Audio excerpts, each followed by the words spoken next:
May you request Honorable Aquilino Pimentel, Dr. Ronald U. Mendoza, Dr. Paul D. Hatchcroft, Dr. Temario C. Rivera, Mr. Rafael N. Montes, and Dean Maria Fe Villamejor Mendoza, Dr. Ronald U. Mendoza, Dr. Paul D. Hatchcroft, Dr. Temario. Everyone can settle down. Mr. Rafael N. Montes, and Dean Maria Fe Villamejor Mendoza, Dr. Ronald U. Mendoza, Dr. Paul D. Hatchcroft, Dr. Temario. Everyone can settle down. Mr. Rafael N. Montes, and Dean Maria Fe Villamejor Mendoza, Dr. Ronald U. Mendoza, Dr. Paul D. Hatchcroft, Dr. Temario. Everyone can settle down. Mr. Rafael N. Montes, and Dean Maria Fe Villamejor Mendoza, Dr. Ronald U. Mendoza, Dr. Paul D. Hatchcroft, Dr. Temario. Everyone can settle down. Dr. Paul D. Hatchcroft, Dr. Temario C. Rivera, Mr. Rafael N. Montes, and Dean Maria Fe Villamejor Mendoza, Dr. Ronald U. Mendoza, Dr. Paul D. Hatchcroft, Dr. Temario. Everyone can settle down. Mr. Rafael N. Montes, and Dean Maria Fe Villamejor Mendoza, Dr. Ronald U. Mendoza, Dr. Paul D. Hatchcroft, Dr. Temario. Everyone can settle down. Mr. Rafael N. Montes, and Dean Maria Fe Villamejor Mendoza, Dr. Ronald U. Mendoza, Dr. Paul D. Hatchcroft, Dr. Temario. Everyone can settle down. Mr. Rafael N. Montes, and Dean Maria Fe Villamejor Mendoza, Dr. Ronald U. Mendoza, Dr. Paul D. Hatchcroft, Dr. Temario. Everyone can settle down. Dr. Paul D. Hatchcroft, Dr. Temario C. Rivera, Mr. Rafael N. Montes, and Dean Maria Fe Villamejor Mendoza, Dr. Ronald U. Mendoza, Dr. Paul D. Hatchcroft, Dr. Temario. Everyone can settle down. Mr. Rafael N. Montes, and Dean Maria Fe Villamejor Mendoza, Dr. Ronald U. Mendoza, Dr. Paul. Bagong dating, we have chairs in front. So before you occupy those seats at the back, and you occupy these seats first. Dean Maria Fe Villamejor Mendoza, Dr. Ronald U. Mendoza, Dr. Paul D. Hatchcroft, Dr. Temario. Everyone can settle down. Mr. Rafael N. Montes, and Dean Maria Fe Villamejor Mendoza, Dr. Ronald U. Mendoza, Dr. Paul D. Hatchcroft, Dr. Temario. Everyone can settle down. Dr. Paul D. Hatchcroft, Dr. Temario C. Rivera, Mr. Rafael N. Montes, and Dean Maria Fe Villamejor. Please rise for the singing of the Lipang Hinirang, the national anthem of the Republic of the Philippines. Dr. Temario. Everyone can settle down. Mr. Rafael N. Montes, and Dean Maria Fe Villamejor Mendoza, Dr. Ronald U. Mendoza, Dr. Paul. Bagong dating, we have chairs in front. So before you occupy those seats at the back, and you occupy these seats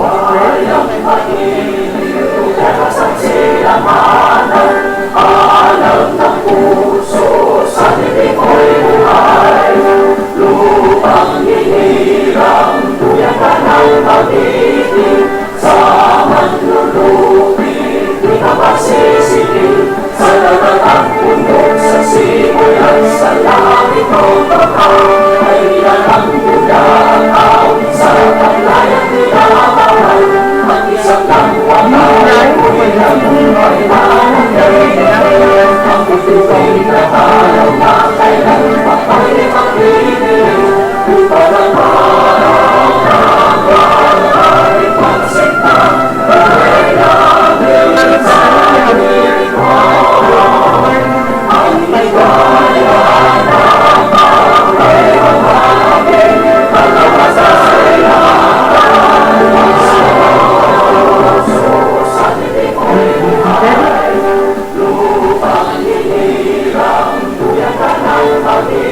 Good afternoon, ladies and gentlemen. I am Don Jeffrey A. Cabral, and this is the NCPAG at 65 Policy Forum Series. This afternoon, the University of the Philippines, the National College of Public Administration and Governance, the Center for Local and Regional Governance, the Pimentel Institute for Leadership and Governance, and the hand saddle system bring you the first forum for the series, which is on the very timely topic of federalism. Hence the title, Federalism, a tool for national transformation, question mark.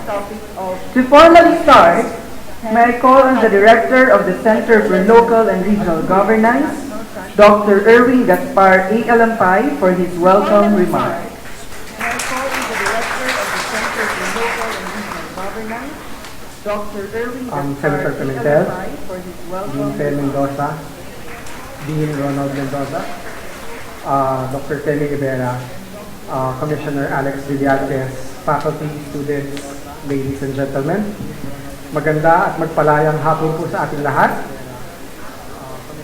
In behalf of the University of the Philippines, the National College of Public Administration and Governance, I would like to welcome everyone to the first NCPAG at 65 Policy Forum, organized in partnership with the University of the Philippines, our center, the Center for Local and Regional Governance, the Pimentel Institute for Leadership and Governance, and the Hans Seidel Stiftung.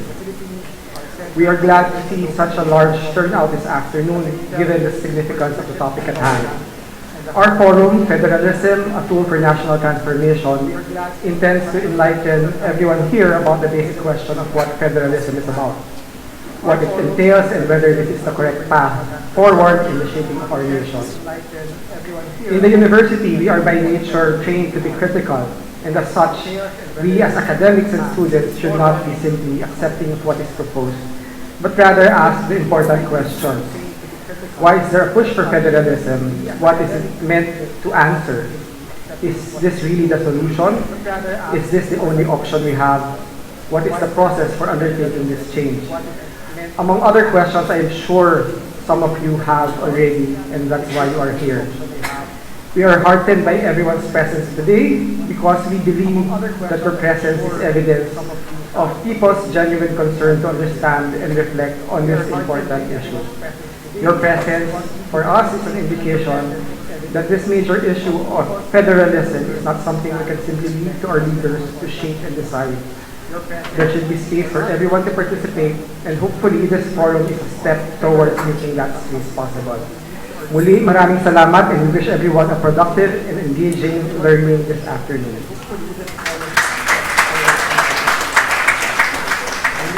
Thank you, Dr. Alampay.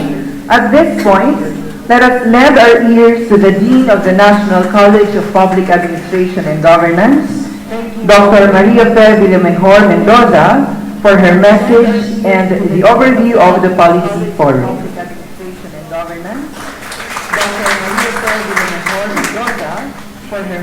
Ladies and gentlemen, maulan at maalab na pagbati sa lahat. Welcome to the National College of Public Administration and Governance, and welcome to the maiden forum of the NCPAG at 65 Policy Forum Series. The college is acknowledged as the premier and leading center of excellence in public administration, education, research, and extension in the country and in the region. Over the years, in our small incremental interventions, NCPAG has richly contributed to elevating the standards of the study and practice of public administration. It has trained leaders, change agents, and public servants, and capacitated development agencies at all levels of governance. The college has also engaged policy and decision makers, as well as the stakeholders at the bottom of the pyramid, in order that reforms and norms will be more broadening, equitous, and sustainable. It has been at the forefront of change and development for public interest. To celebrate the college's rich tradition and legacy, as we are turning 65 next year, we have planned a number of activities to contribute further and engage the public in charting our paths to a better and happy life. The NCPAG at 65 Policy Forum Series is one of these activities, and basically this forum is dedicated to discussing and fleshing out pressing and important policy and governance issues and solutions concerning the Filipino nation. It uses multiple lenses and disciplines in studying options and prospects of such development concerns as shifting to federalism, charter change, human rights, peace and security, economic growth and inclusivity, curbing corruption and criminality, foreign relations, and the West Philippine Sea, ASEAN integration and sustainable development. Today,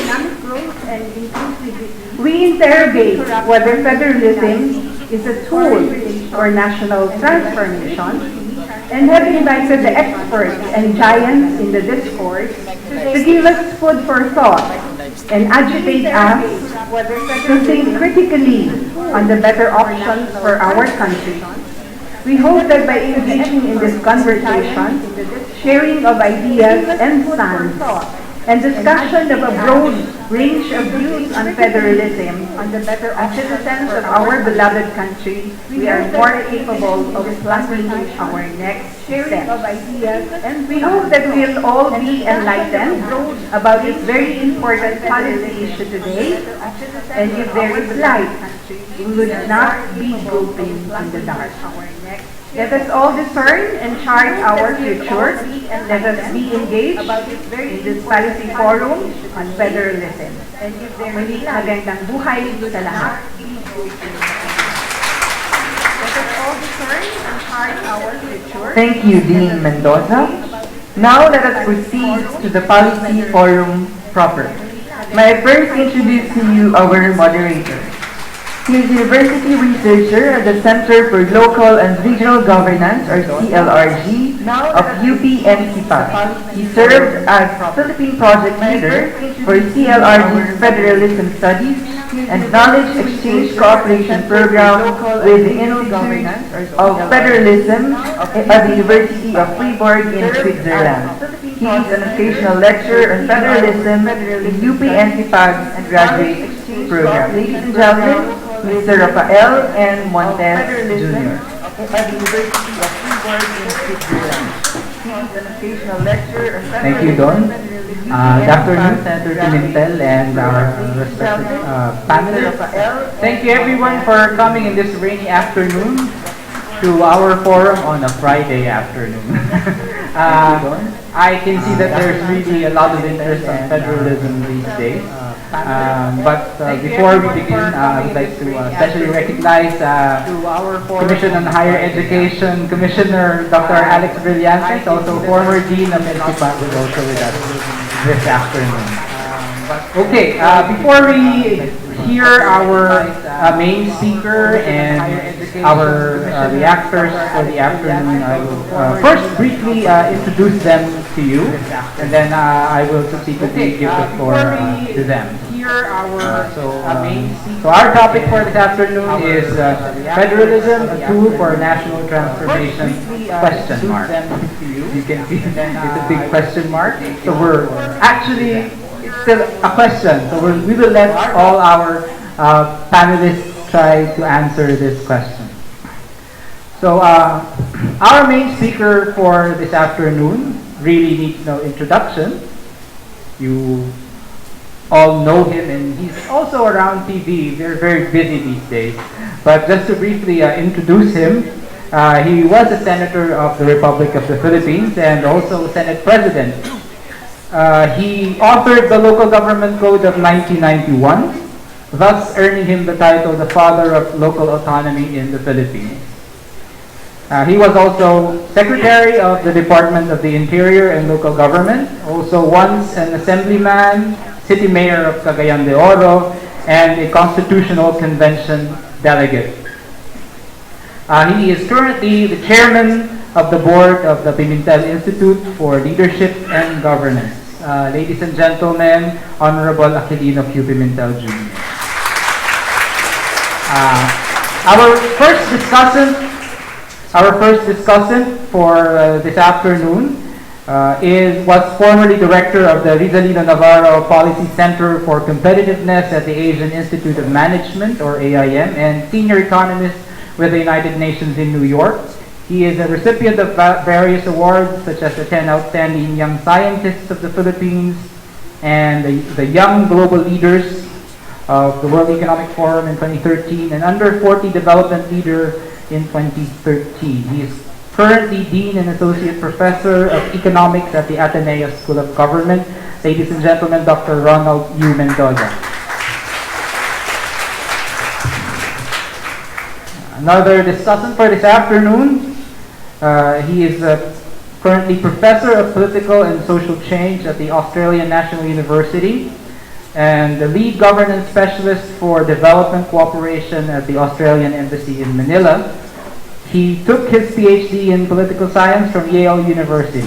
He published many works about the Philippines focusing on issues of peace, political reform, democracy, decentralization, and political economy, among others. Ladies and gentlemen, Dr. Paul D. Hutchcroft. Our next discussant for the afternoon was Professor and Chair of the Department of Political Science here at UP Diliman. He also taught at the International Christian University of Tokyo in Japan for a decade, where he was Professor of Comparative Politics and International Relations. He has a PhD in Development Studies from the University of Wisconsin-Madison. And I should mention he was my teacher in Political Science 110 back in the previous century. So he's currently chair of the Center for People Empowerment in Governance, or CENPEG, a research and policy advocacy NGO. Ladies and gentlemen, Dr. Temario C. Rivera. So without further ado, I would like to give the floor to our main speaker for the afternoon. The loudest advocate for federalism in the Philippines, next to the president, I suppose, to talk about balancing the distribution of government powers through federalism. Ladies and gentlemen, the Honorable Aquilino Pimentel Jr.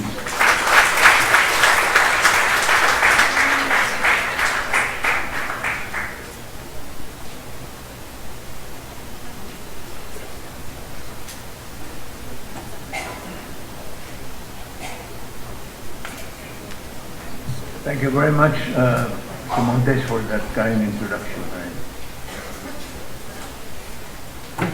I was just wondering when you will end your talk so I can begin. But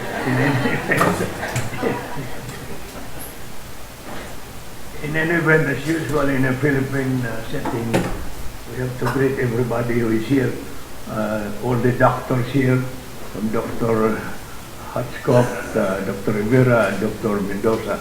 So if you need medical assistance, you know, the doctors are here. So, my dear friends, I'd like to begin by saying that the proposal to adopt a federal system of government for our country is designed to effect a more balanced distribution of powers between the central government today and the federal states that we are trying to create. So, I'd like to start by saying actually that there are three major branches of government that you already know: executive, legislative, and judicial. I mention these three departments because they will really be affected by the adoption of a federal system of government for our country. And in addition, of course, you know very well that the powers of government are mainly exercised through these three major departments. But there are other agencies of government which are also independent and constitutionally created, and therefore would not just be easy to, set them aside. And I refer, of course, to the Office of the Ombudsman and the Commission on Human Rights.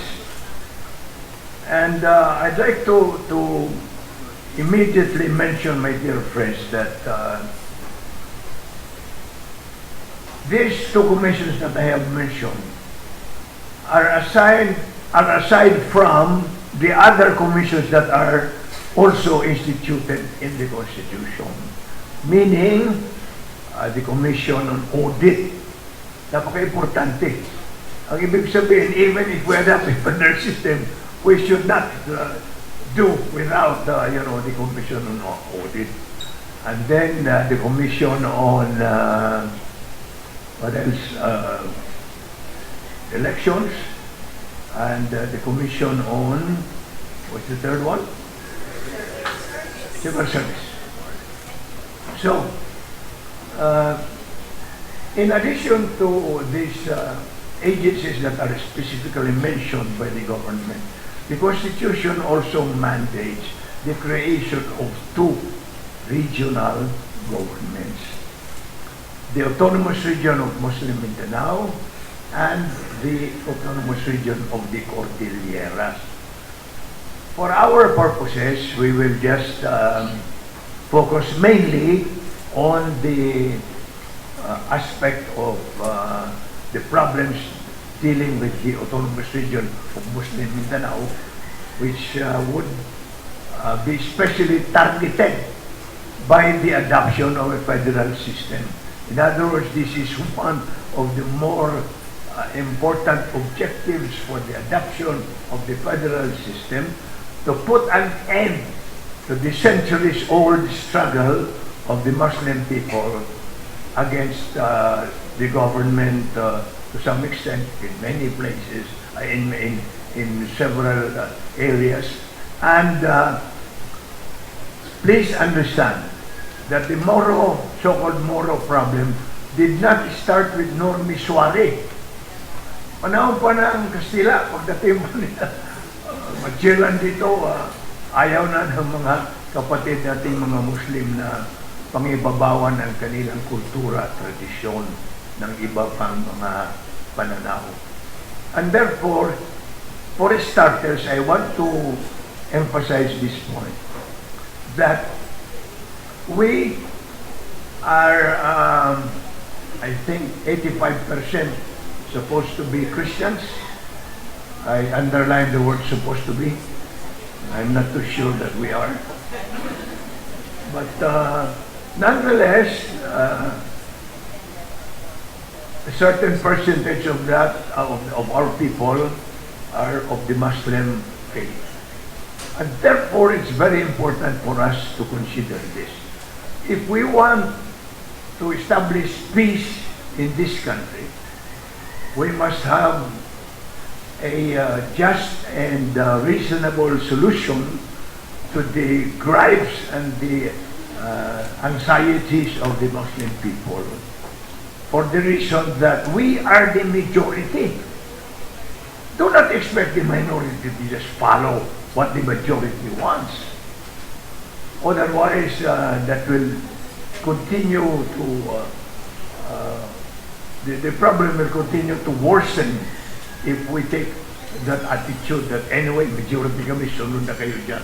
Hindi dapat ganoon.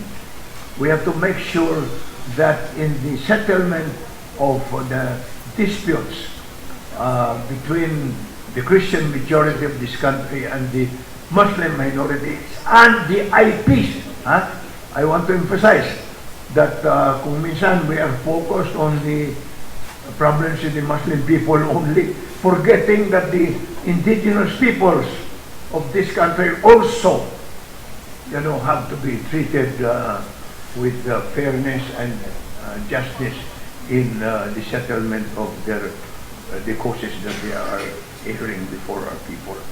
So, my dear friends, just for purposes of guiding our discussion, I am discussing the adoption of the federal system with a presidential form of government, not a parliamentary form.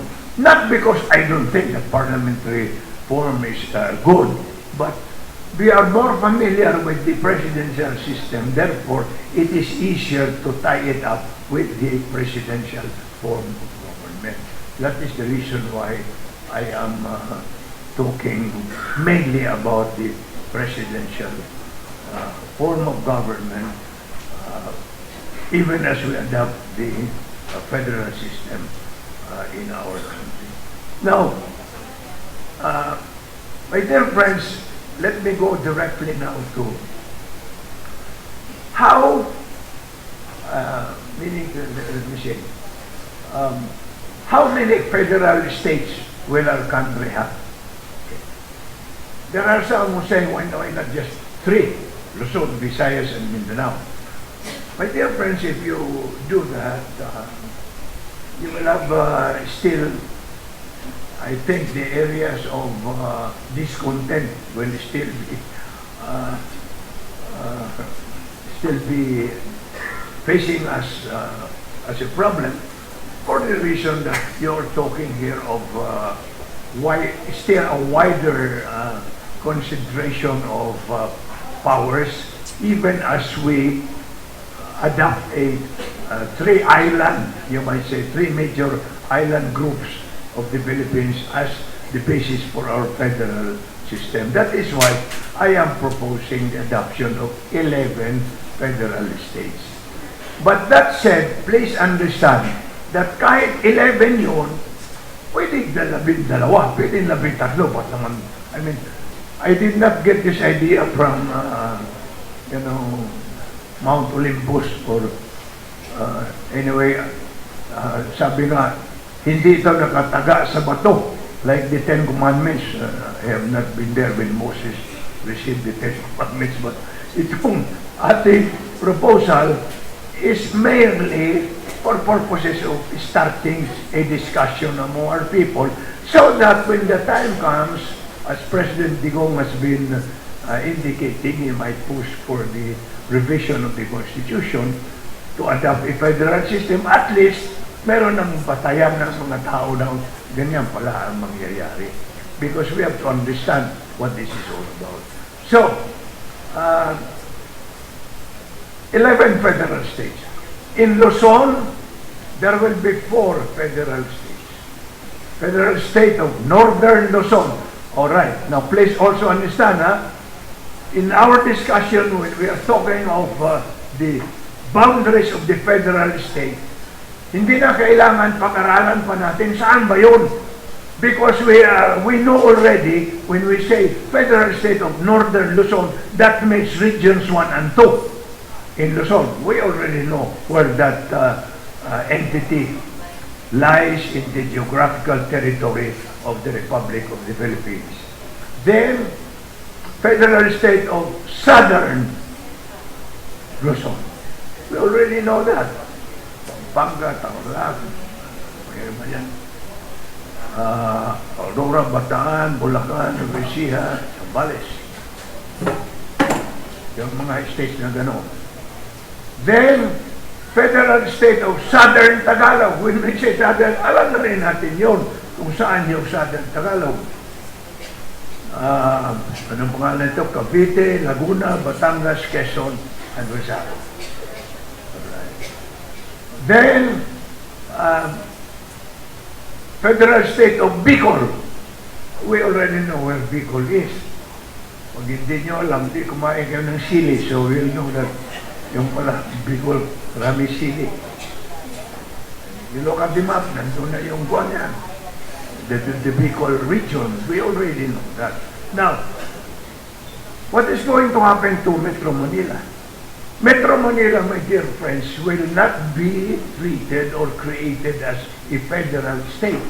It will only remain as the federal capital of the Republic of the Philippines. Ibig sabihin, parang Washington, D.C., in the United States is not a capital. I mean, Washington, D.C. is not a federal state. It's the capital of the U.S. Or Kuala Lumpur in Malaysia, Kuala Lumpur is the capital of Malaysia, not a federal state. Or New Delhi in India. All right. So these are just some examples. Therefore, Metro Manila will not be considered as a federal state, but just as a capital of the Federal Republic of the Philippines. All right. Visayas, how many federal states will there be? My suggestion is there will also be 4 federal states. Federal state of Eastern Visayas, ibig sabihin niya Samar and Leyte. And I know that immediately at the back of your mind, paano kung masyadong mahirap yung region na yun? How will it survive? We will answer that momentarily. Then, Federal State of Central Visayas. Alam natin na Cebu, Bohol, etc.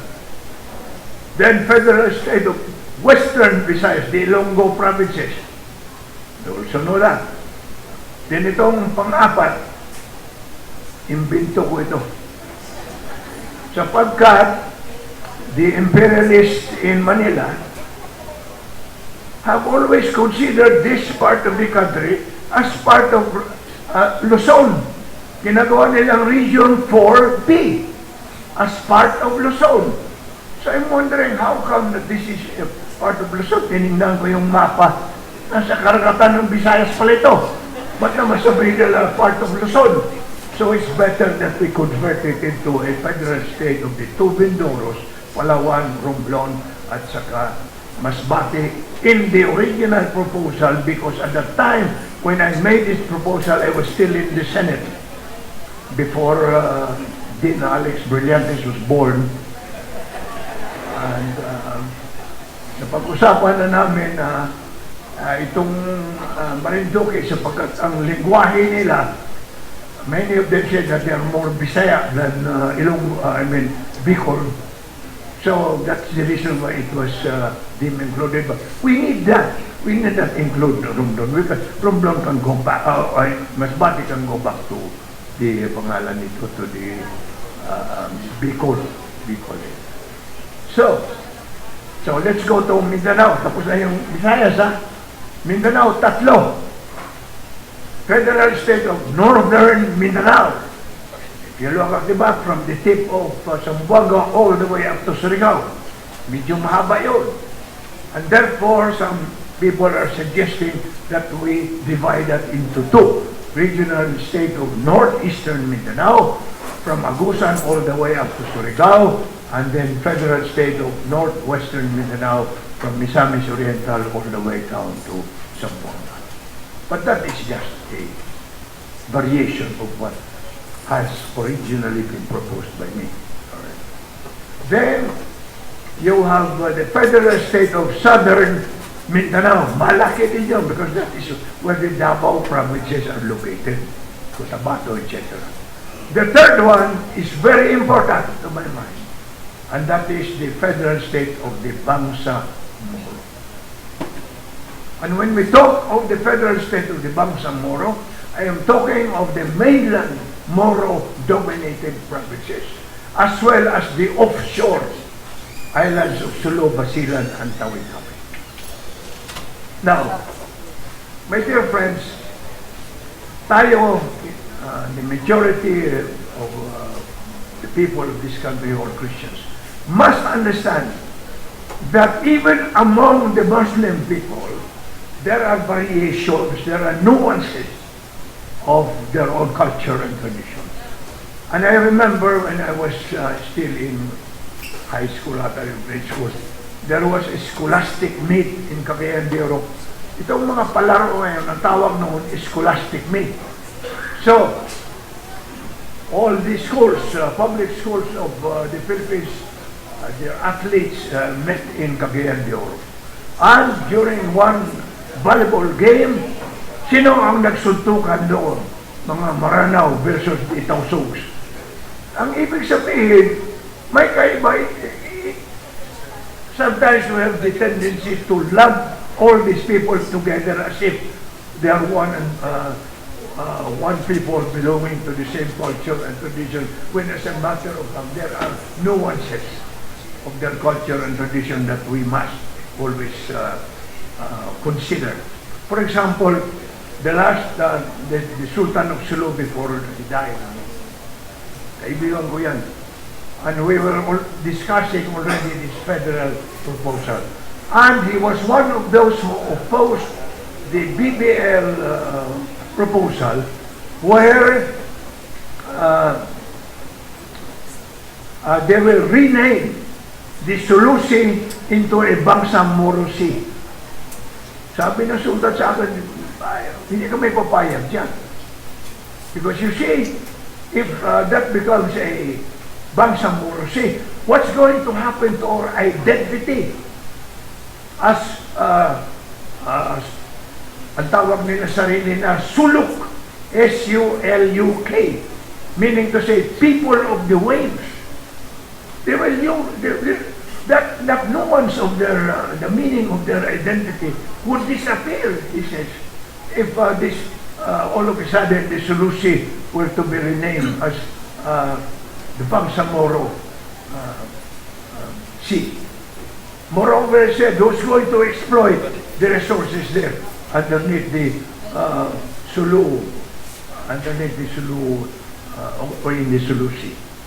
So, my dear friends, I mentioned, this sidelights, you might say, in our conversation, just to show to you, even as we are trying to adopt a federal system of government, we must always consider that the reason, among other things, we are trying to adopt the federal system is to speed up the development of this country and to dissipate the causes of unrest, especially between and amongst the Muslim people and the rest of our country. So, now, 11 federal states. In spite of the fact that we will have 11 federal states, please remember that we will still have one constitution.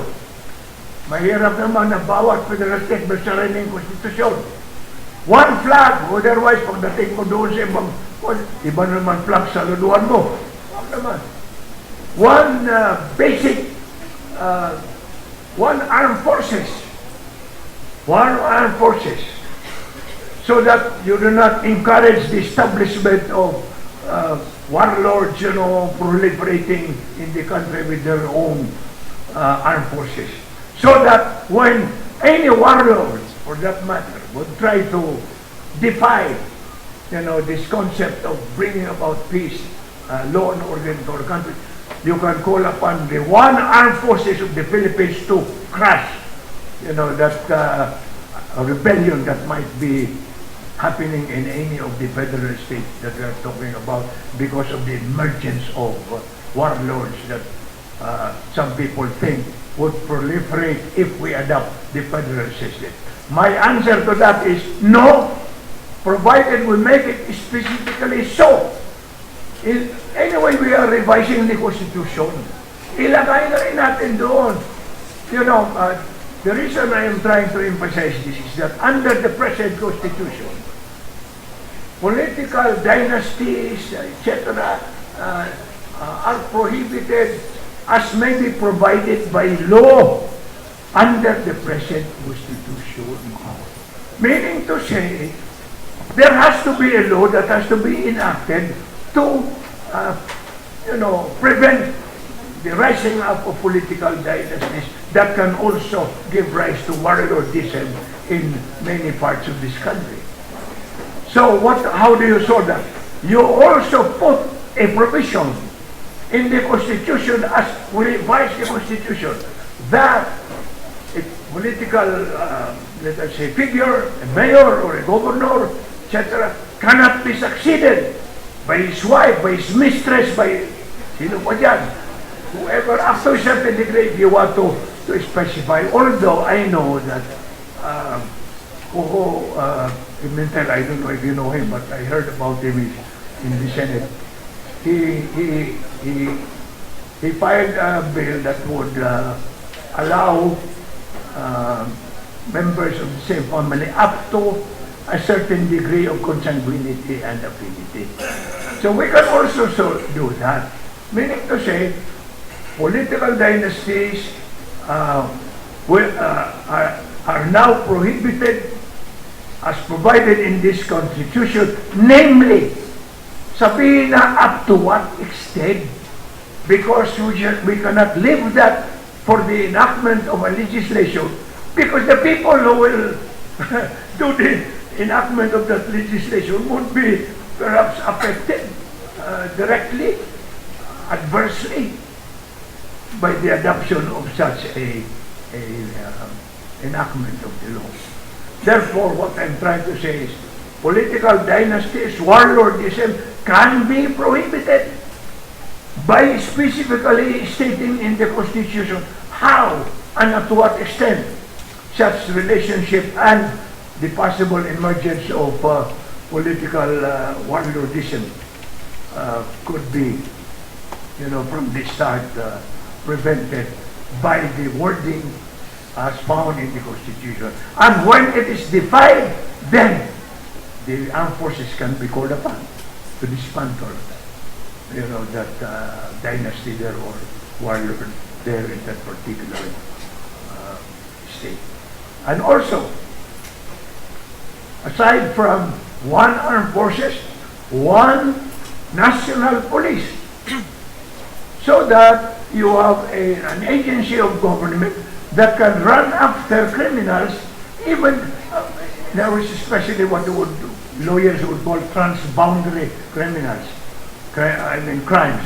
For example, if a person commits a murder in Cebu, he cannot just go to the Cordilleras and say, you cannot arrest me because I'm in a new federal state. No, sir. The national police will still be there to enforce the law. So that is why the importance of having one national police for the enforcement of national laws relative to crimes. For internal purposes of a federal state, crimes may be dealt with by the federal state concerned, by their own, you might say, police agency that will also be created in accordance with law. So, one basic educational system, so that when you are residing in Cotabato, you have found a job in Iloilo, you can transfer there and bring your children without prejudicing their capacity to enter the grade level to which they had been, admitted in the place where you came from. Because mahirap naman if you go there, iba ang curriculum. So, I mean, hindi naman dapat yan. But, it does not prevent the federal state concerned to modify and add to, let us say, the curriculum for purposes of better promoting their own development. My favorite example is that if you are in the Cordilleras, you don't teach people there how to fish in the deep blue sea. I mean, wala naman dagat doon. So you teach them how to modernize agriculture, etc. And that would suit the needs of the Cordilleras. So, what else? All right. So, let us now talk about the executive department. Under our proposal, we are suggesting that we continue to elect the president and the vice president nationally, as we are doing now, except for the fact that we will now require them to run as a tandem. Magkasama sila. Hindi po pwede na ang presidente ibang partido, vice-presidente ibang partido. Dapat they should come from the same party. So when a voter votes for the president only, that means that he is also voting for the vice president. When he votes for the vice president, that means he's voting for the president. Ano ang advantage nito? Now, when I say this, I am not referring to Lenin Robredo. I'm just talking about vice presidents in general.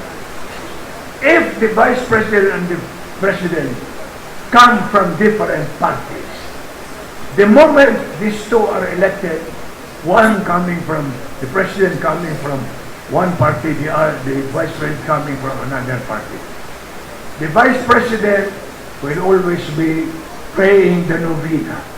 Kailan ba mamatay itong loko ito kasi dapat ako na dyan. In other words, what I'm trying to say is that from the very beginning, dapat katugma na ang kanilang pananaw. It will really be more advantageous for our people if we elect the President and the Vice President as a tandem. But that has to be included in the revision of the Constitution. So I hope you follow that, Tuala. All right. Now, these two, also when elected as such, will be the symbols of unity of the entire country. In other words, the people who say, elect na mayor is the leader of our nation. The two are the leaders of our nation, symbolically unifying the entire country. Now, what about the senators? Because we are talking about executive, ha? Tapos na yan. President and Vice President elected, pangalan nito, as a tandem. And then, let's go to the senators. My proposal is that the senators will be elected by federal state, no longer nationally.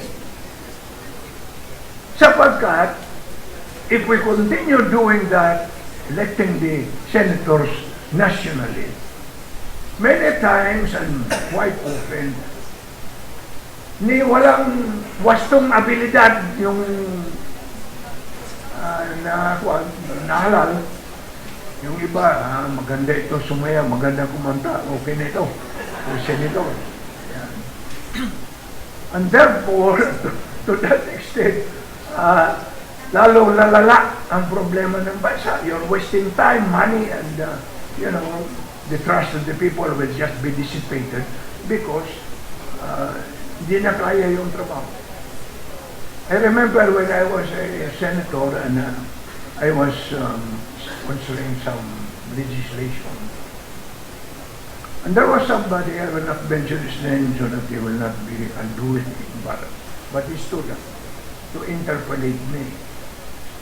And I tried to explain as best I can,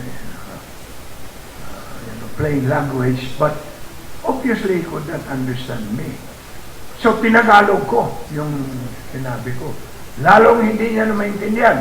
Sapagkat yung Tagalog ko may tuno pang Bisaya, kaya lalong hindi niya naintindihan. So what I am trying to say is that we must, the people must be conscious of their obligation to elect qualified persons to the position which the people are putting him or her into. And I remember saying that good governance is not the duty of the governors alone, but also of the governed. Kaya, going back to that aspect, very important na yung halal natin bilang mga senador must be capable of doing the job of legislation. Please remember that legislation is different from being an executive official. Implementation of office is a different thing. Because if you are a mayor or a governor, people can go to you with their problems, and when you cannot understand what this problem is, you can call your mga assistants. Ano nga ang sagot nito? But not when you're interpreting, then mapupwede time out, ha? I will ask my assistant, ano ba sagot nito? So, going to the election of the senators, in the last elections, about the last elections lang, ha? Out of 12 senators who were elected, only one was elected from the Visayas, and that is Frank Drilon. Only two, Manny Pacquiao and Mig Subiri, were elected from Mindanao. The rest of the areas in Mindanao, the rest of the areas in the Visayas were not duly represented in that election. See? Samantalang siyam ng mga senador galing sa Luzon. 9 out of the 12 newly elected senators were who came from Luzon. And more specifically, the Muslim people never had a chance to be represented in the upper chamber of our legislature in that election, as well as in previous occasions. So, what about the literacy requirement?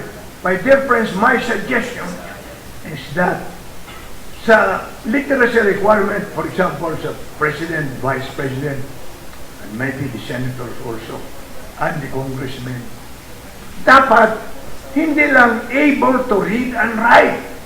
You know, the phrase able to read and write is the literacy requirement that is demanded of a barangay tanod, of a barangay official, all the way up to the president, able to read and write. And from my experience, I want to share with you that some people in public office are able to write, but they cannot read what they are writing. So, ang ibig sabihin, dapat merong corresponding pangalan nito. Literacy requirement to enable precisely that person to understand. Ano yung trabaho niya? Alright. So, maybe we can insist that instead of just able to read and write for the offices, President, Vice President, Senators, and Congressmen, maybe a college degree could be required. And for mayors and governors, maybe a high school degree.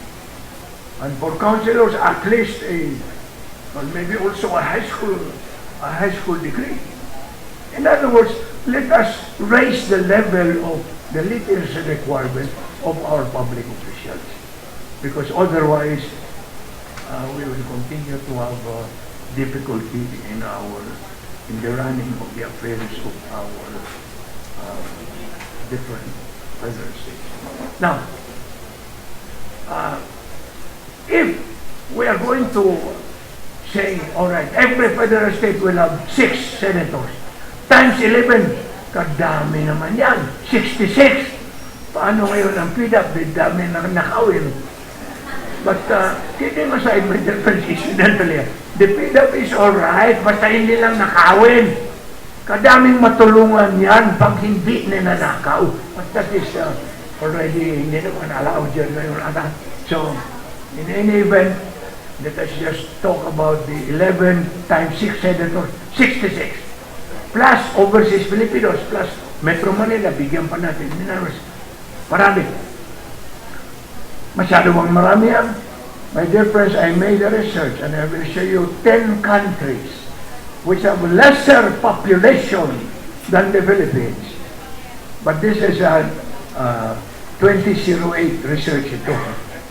In other words, the population of UK at that time was 60.9 million, and they had 618 members of the upper chamber.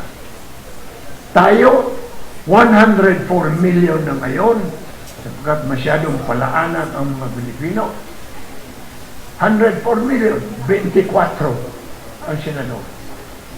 France, 64 million, 331 members of the upper chamber. Tayo, 24. Italy, 52 million, 315 senators. Tayo, 24. Spain, 40 million, 264. Egypt, 81 million, 264. Thailand, kapitbahay natin ito, Thailand, 65 million, 150 as of the last time. They have just recently revised their constitution. Baka binago na ito. But I am basing it on the research a couple of years back. Alright? Then, Ethiopia, 78 million, 108 ang kanilang members of the upper chamber. Tayo, 24. Malaysia, Australia, which is closer to home also, 20.6 million sila at that time. 76 ang kanilang mga senador. Malaysia, 25 million. 70 ang kanilang senador. Tayo, 24. Ireland, 4.1 million. 60 senators. Tayo, 24.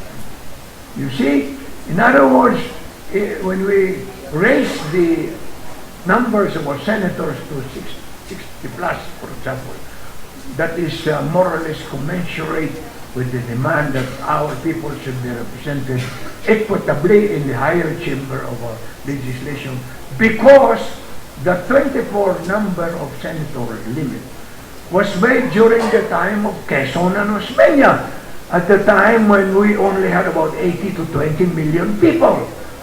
Ngayon, 104 million. See? So I hope you follow that. So, while it says that time's up, I will not follow that. I will just, insist on some other points, because otherwise I might as well go home now if I'm not allowed to do this. Okay. Now, anong pangalan nito? Let us now talk about the judicial system. We have talked about the executive, legislative, senators, and then congressmen will remain as is, elected by district pa rin. Then, judiciary. We will still have one Supreme Court. But if we want, we can adopt also what France has done, a constitutional court that will tackle only constitutional issues. Because, my dear friends, one of the things that I would like to impart to you is the fact that under the present system, we have delay, unreasonable delay in the delivery of speedy justice that is required in the Constitution. May mga kaso dyan that is, as a matter of fact, I'm still handling a case, the case of Pepe Pistaño, yung anak niya pinatay in St. Philip Pistaño. More than 25 years ago, nagta-trial pa kami sa Regional Trial Court. Ha? Can you imagine the delay of justice there? Can you imagine that the witnesses will disappear and the records will be bunkered and so forth and so on, and justice will still be, not delivered speedily as provided by the Constitution? There should be a way to do that by limiting, especially Supreme Court, you have 2 years to decide the case. A Court of Appeals, a certain number of months also, down to the regional and anong pangalan nito? Municipal courts. So, my dear friends, that's as far as the pangalan nito, judicial system is concerned. So, let me just end with this note, that Sabah is ours. Why am I saying this? Because the tendency of our people is to forget that Sabah is a part of the Republic of the Philippines. Why is Sabah a part of the Republic of the Philippines? Do you know, my dear friends, that up to now, the Malaysian government is still paying the heirs of the Sultan of Sulu rentals for the development of Sabah. Up to now. And how did that come about? And I will end with this. There was an enterprising Austrian businessman by the name of Baron Overbeck, who several centuries ago went to the Sultan of Sulu to ask his permission to develop Sabah. But he was given permission by the Sultan of Sulu for the reason that Sabah was given to the Sultan of Sulu by the Sultan of Brunei, when the Sultan of Sulu helped the Sultan of Brunei repel the enemies of the Sultanate of Brunei at that time. So as a reward, binigay yung Sultan yung Sabah. Wala pa namang laman yung Sabah noon. But now if you have gone to Sabah, it's a beautiful place already with lots of development. And therefore, when Baron Overbeck went over to ask permission from the Sultan of Sulu to develop Sabah, the Sultan of Sulu gave him permission, but upon payment of a rental, fixed rental. under what they call in Malaysian language pajak. That's the agreement that they entered into. And so, they continued to pay that, and unfortunately, when Malaysia became independent in 1948, 2 years after we had become independent in 1946, somehow, si Baron Overbeck gave up his right to continue developing Sabah and returned the agreement not to the Sultan of Sulu but to the British Empire, which was the colonizer of Malaysia at that time. So when Malaysia became independent, binigay ng British Empire doon sa Malaysia yung mga dokumento tungkol sa Sabah. And that is how it came to pass that inaangkin na ngayon ng Malaysia ang Sabah. But I want all of you to remember that Sabah is ours. And we should demand of our Department of Education na kung gagawa sila ng mapa ng Pilipinas, isali na yung Sabah. And we need not go to war over that. There are agencies of the United Nations that can help us, assert our ownership over that area. So, bago mag-time out na again, salamat po sa inyo lahat. Kasi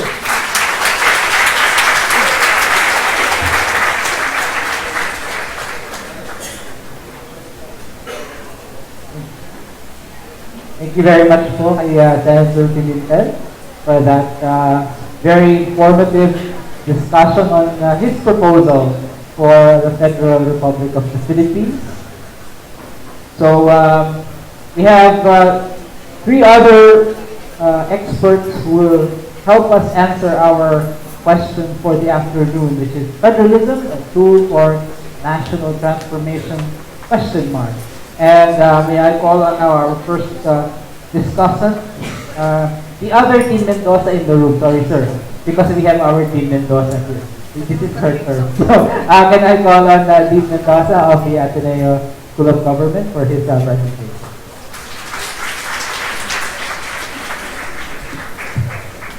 Dean Mendoza, Senator Nene Pimentel, Dr. Temi Rivera, Dr. Paul Hutchcroft, Dr. Alex Brillantes, colleagues, everyone, thank you very much for the opportunity to share some thoughts on this very important discussion that our country now seems to be involved in. I think this is a good sign that we are getting together and sort of talking about all of these issues related to democracy in the country. I feel a little bit under-equipped because I am among politicians and political scientists, and I am an economist. So the challenge for me, I guess, is to contribute my little piece as far as the potential socioeconomic implications of this initiative on the country, and how does this relate to the overall goal to promote inclusive growth and development in the country. So this is where I'm coming from. I begin with a few caveats. First of all, whatever I will share with you does not necessarily reflect the views of the Ateneo de Manila University and its Board of Trustees, nor of the Ateneo School of Government. And my second caveat is that, contrary to rumors, I am not related to Dean Fe Mendoza. We have not created a dynasty among the schools of government and public policy in Katipunan. But I'm very, very happy that Dean Fe has always kindly invited the other School of Government and Public Policy on this famous road to participate here. This is now, I think, my 7th or 8th chance to speak here and share our research on the other side of the road. These are very, very preliminary thoughts, and I always attend these events, especially with Senator Nene Pimentel, because I always pick up something new, something interesting, and something very, very useful on our research.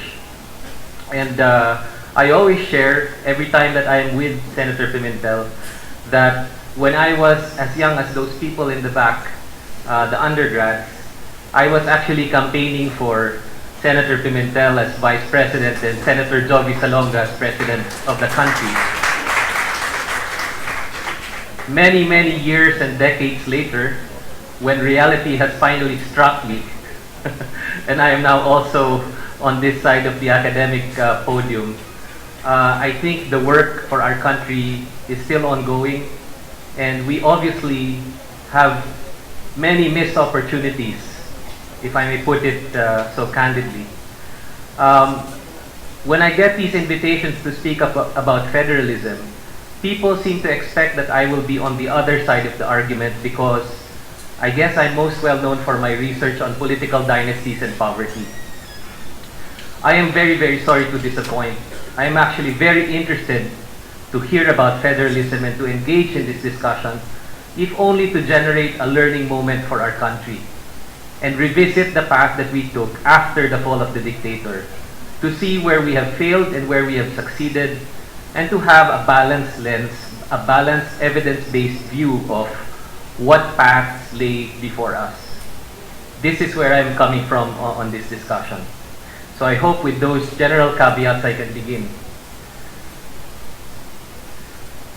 Well, first of all, I'd like to quote a few points by one of the professors, esteemed professors in the room, Danny De La Rosa Reyes, and I think he has one of the nice syntheses of decentralization in the country. I'm not going to belabor these points, I'm just going to share this with all of you.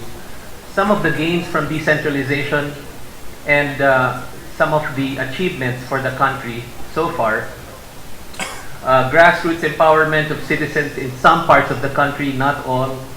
The rise of recognition of good local governance, which we have been sort of promoting. I used to be in a center that awarded the most competitive city award to those cities that are aspiring to be much more friendly to business, much more friendly to job creation. There are now more localized development plans in some parts of the country, not all, and all of this, right? There's also the emergence of women leaders among local officials, although I will share with you a recent study by my good friend Julian Labon, who teaches in Oxford University. They did an empirical study of where those women leaders are coming from, and sad to say, most of them are coming from political clans. This is, however, not very different from the experience of other democracies like the United States. If you're familiar with the literature in this area, the US Congress also became more gender balanced, partly because of their political dynasties. What are the challenges to implementing decentralization? And I'm just not going to belabor these points either, and just share this with this group. The mismatch between absorptive capacity of LGUs and their expanded responsibilities. Clearly, we are seeing this in different parts of the country, even in the urban centers. Underdeveloped financial capacity of LGUs. But perhaps also what is troubling is the lack of effort to develop that financial capacity by many LGUs. So I fully agree with my good friend Ed Tayao, who argues that we may have chopped up the country into two small bits. The economic size of many of our provinces, of many of our jurisdictions may be too small to actually generate the kind of fiscal independence that we were aspiring for in the decentralization. So I agree with this. On the other hand, if you look at the metrics for at least making an effort to actually implement some of these reforms, certainly certain LGUs cannot escape the reality that they did not even make the effort, even if the LGU itself had become too perhaps economically suboptimal. Then also, and this is my main research area, the stickiness of poverty and the emergence of political dynasties. And in particular, and I always clarify this, nothing against families producing leaders, right? There are many examples all over the world, the Kennedys, the Bushes, the Clintons. The challenge for us is very, very specific. It is the emergence of fat dynasties. Fat dynasties where they simultaneously run for office and erode the very checks and balances of our democracy itself. This actually flies in the face of decentralization itself and what we were trying to achieve. Without those checks and balances, the very dynamic we were hoping for that will bring about development is already gone. And so that I think, and I'm very thankful to Sen Nene for actually emphasizing that point every time he talks. If we do not change that dynamic, we may have new rules with necessarily no results, no new results, if the same people are actually in power and if the same people are crafting the policy that that we're observing. So here are some of the statistics. These are the latest from the Bureau of Local Government Finance. What is the locally sourced part of the revenues of the provinces, the cities, and the municipalities?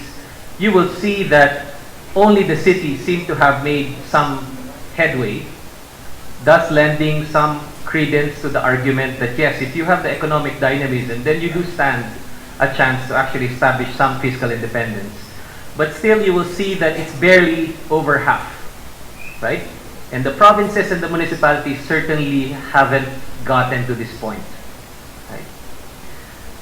If you look at some of the literature on what the local government units do with that finance, so ibang usapin po yung hindi sila maka-generate ng enough revenue, right? Iba pa rin yung, okay, may revenue ka nga, may pera ka nga, saan mo naman ginugugol yung pera na yan, right? Well, according to studies by Ravanilla, for instance, Nico is a assistant professor now in University of Michigan.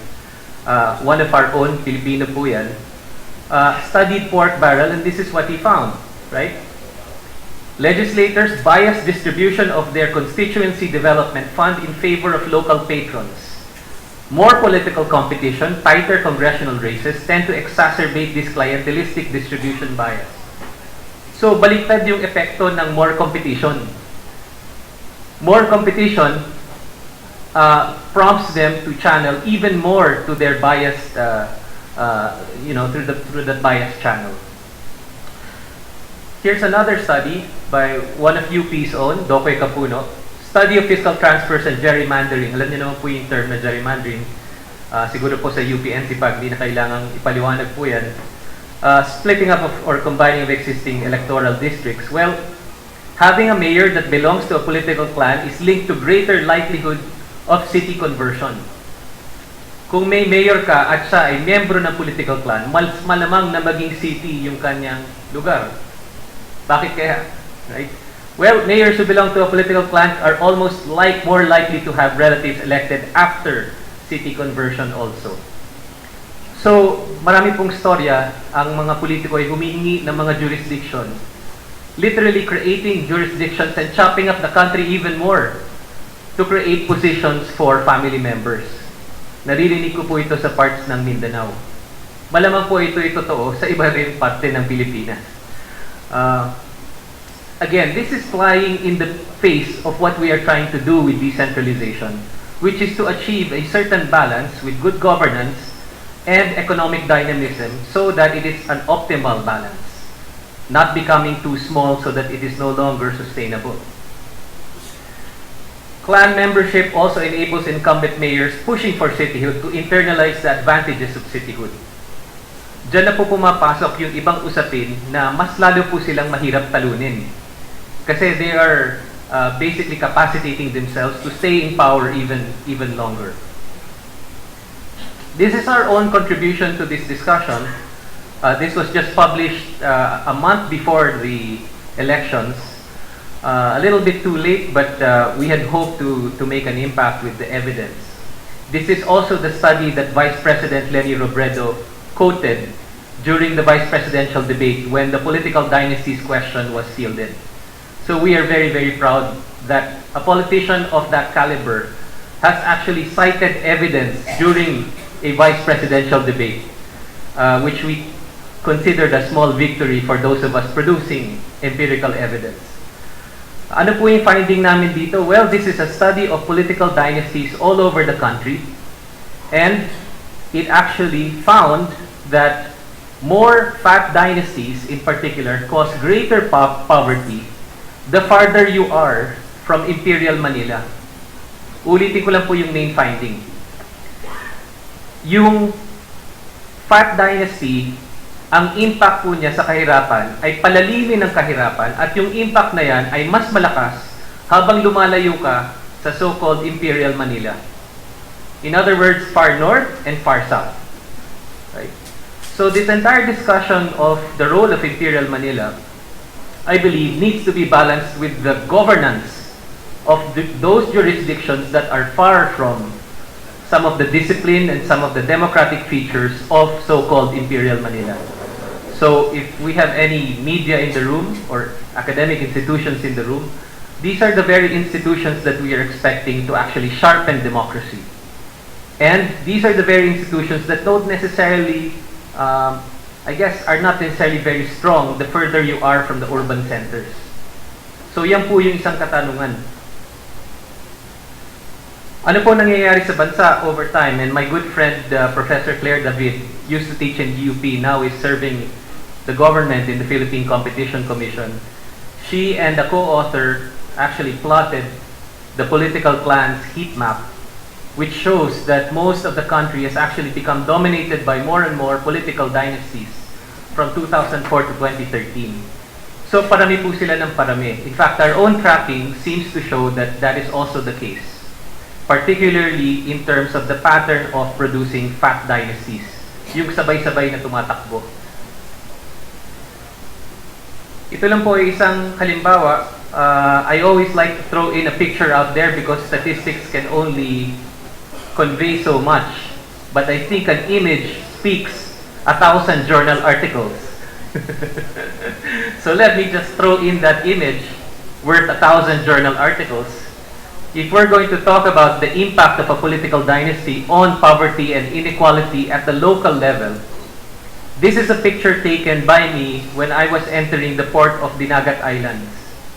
Ang Dinagat Islands po ay isa sa pinakamahirap na probinsya ng Pilipinas. I believe the poverty rate there is upwards of 60% or some absurd level like this. When you're entering the port, you will see the poor fishing villages in front and this little infrastructure on the top of this hill. And that's what it looks like up close. Yung pong usapin ng mga oligarch recently, I found it very interesting that some people equated that with anyone being wealthy is an oligarch, right? That is not necessarily true. What we want to distinguish is being wealthy and having oligarchic behavior, anti-competitive, illegal behavior. Not paying your taxes correctly, trying to get business through political connections, and trying to suppress competition instead of facing it head-on with your own competitiveness, right? That is oligarchic behavior. So if our wealthy actually competes and produces investments and jobs, those are the things we need to industrialize this country. But if our wealthy actually suppresses competition, gets advantages primarily because there is no competition or because they are getting political connections for those contracts, those are the very things that will continue to weaken our economy. And I guess this is my small contribution to this discussion. That is oligarchic behavior. In the case of this particular province, 11 members of this political clan are in power. At least from the last data set that we have. We are presently updating it. So from the 2016 elections, we'll soon get the new results. But from the last data set, the governor, the vice governor, 3 mayors, 2 provincial board members, and several smaller officials are all from the same family. And the head of that family lives in this particular house. Again, the poorest province in the country. So ito po, in living flesh, our speaker for today has actually asked this question, will federalism bring real change? And he has actually outlined many of the questions we need to now ask ourselves, right? I guess part of what I will bring in is sort of the political reality which we need to navigate very, very carefully. And this is my final sort of contribution, right? Will it bring about real change? Well, let us look at the proposed federal state of Northern Luzon. This is the breakdown of all the political dynasties in this proposed federal state. Just to give you an idea of how much navigation we need to make as a country to make sure that at the end of the day, we will democratize each and every one of these federal states or provinces after all is said and done, after this entire initiative. You will see the many families that are dominant in Ilocos Norte. Nandiyan po ang mga Fariñas, ang mga Marcos, pati na rin ang iba-iba pang mga pamilyang yan. Nandiyan po ang Ilocos Sur, na makikita nyo rin po ang mga Singson. Sorry, yung mata ko po hindi masyadong matala. Singson, right? And all the rest. Sa Pangasinan, meron rin po maraming mga dynasty. At sa La Union, meron din po mga dynasty. In fact, this particular dynasty, the Ortegas, are touted to have been in power in La Union for over 100 years. So the question in my mind is, and I was actually trying to fish some insights from Professor Temi Rivera earlier. My concern is that with the federal state, probably we will have a fighting chance of optimality in terms of the economic space. This federal state may have 2 or 3 growth drivers in their strong cities. Vigan, for instance, is going to be one of these cities. So pag nilagyan natin yung each jurisdiction ng fast-growing city, medyo may laban yan. And in fact, that is part of the research we're now doing in Ateneo right now. Mapping, through these very concrete proposals, the economic, you can call it an economic fighting chance of each of these federal states to become actually self-sustaining. And those with really fast-growing cities have a better fighting chance. However, the other side of that mapping, which we are also doing, is who will be in these federal states and how well will they get along with each other. If they do get along, the question is, will they get along in the interest of the citizens of this federal state or in their own interest? And that, I think, is the key question. In the end, I sort of agree with, and this is my final thought, I agree with Chief Justice Puno. There are intense conflicts of interest if we do not engage as a country in this discussion and if we just let a few decide how federalism will actually be shaped. So I'm very, very happy to see many young people and of course everyone in the room engaging, which is really what we need to do. Thank you. Thank you, Big Mendoza, for that very provoking presentation. So may I ask now the only person who lives in a federal country to give us, two of them, to give us his insights on our question for the afternoon, Federalism, a tool for national transformation. Dr. Hodgson? Daghang salamat. Ug mayong hapon sa inyong tanan. Si Dean Trey Mendoza, Senator Pimentel, Dean Ron Mendoza, Dr. Temi Rivera, whom I've known for I think 35 years now, since I first started roaming around UP, Alex Brillantes, Ranjit Rai, Joel Rocamora, who I've known even longer than Temi, old friend and co-author, and all assembled here. Ambot lang Dean Mendoza, pero ingon nila dili na uso ang Tagalog sa Manila o bisag pa hain sa nasod. Busa angay magbisaya na lang ta dinhi kung mo.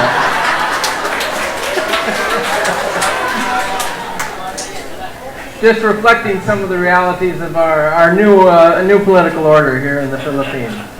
Very, very pleased to be able to join you all here today. What a tremendous turnout, reflecting the importance of this topic. And you see, I'm wanting to say some words about federalism in a comparative context. As our moderator noted, I grew up in one federal country, the United States, and now I'm a dual citizen in another federal state in Australia. I just want to emphasize at the outset that I'm speaking in a scholarly capacity here in my role as a professor from the Australian National University. So I've got a presentation that is good. They haven't even started my clock yet. I have a presentation here that is too long, but I'm just going to see how far I spoke too soon. I'm going to see how far I can get, and then If there's any opportunity in the question and answer, I'm told we might be able to come back to some things. So I want to, first of all, look at federalism, make a basic point about federalism in the context of other, next slide please, other types of political reform. Secondly, I want to highlight three basic principles of political reform. Third, I want to take a stab, going back to some older work of mine, to define centralization and decentralization in the administrative and political spheres. And then I doubt we'll have time for this right now, but I would love to go into some comparisons of the Philippines and its neighbors, looking across those political and administrative elements of centralization and decentralization. And then just some concluding analysis highlighting how federalism is very much an enduring dynamic, never fixes things once and for all. There's always evolution within federal systems. There's a central paradox I want to share with you about federalism and decentralization, some critical preconditions to keep in mind, and overall need to reconcile some very important local as well as national values. So, federalism in the context of other types of political reform. Here I just want to make the point that there's three basic decisions of democratic political reform that are diversely mixed and matched around the world. And I don't think I need to say very much about any of this here at NCPAG, but first of all, a key question that any country contemplating reform needs to look at is what's the nature of central-local relations? Should it be a federal or a unitary system? And then across the many, many, many variations of federal and unitary, how you want to craft that. Secondly, a very distinct question, and very pleased to hear Senator Pimentel treat this as a very distinct question. It's what kind of representational structures you want to have, presidential, parliamentary, or some hybrid between the two.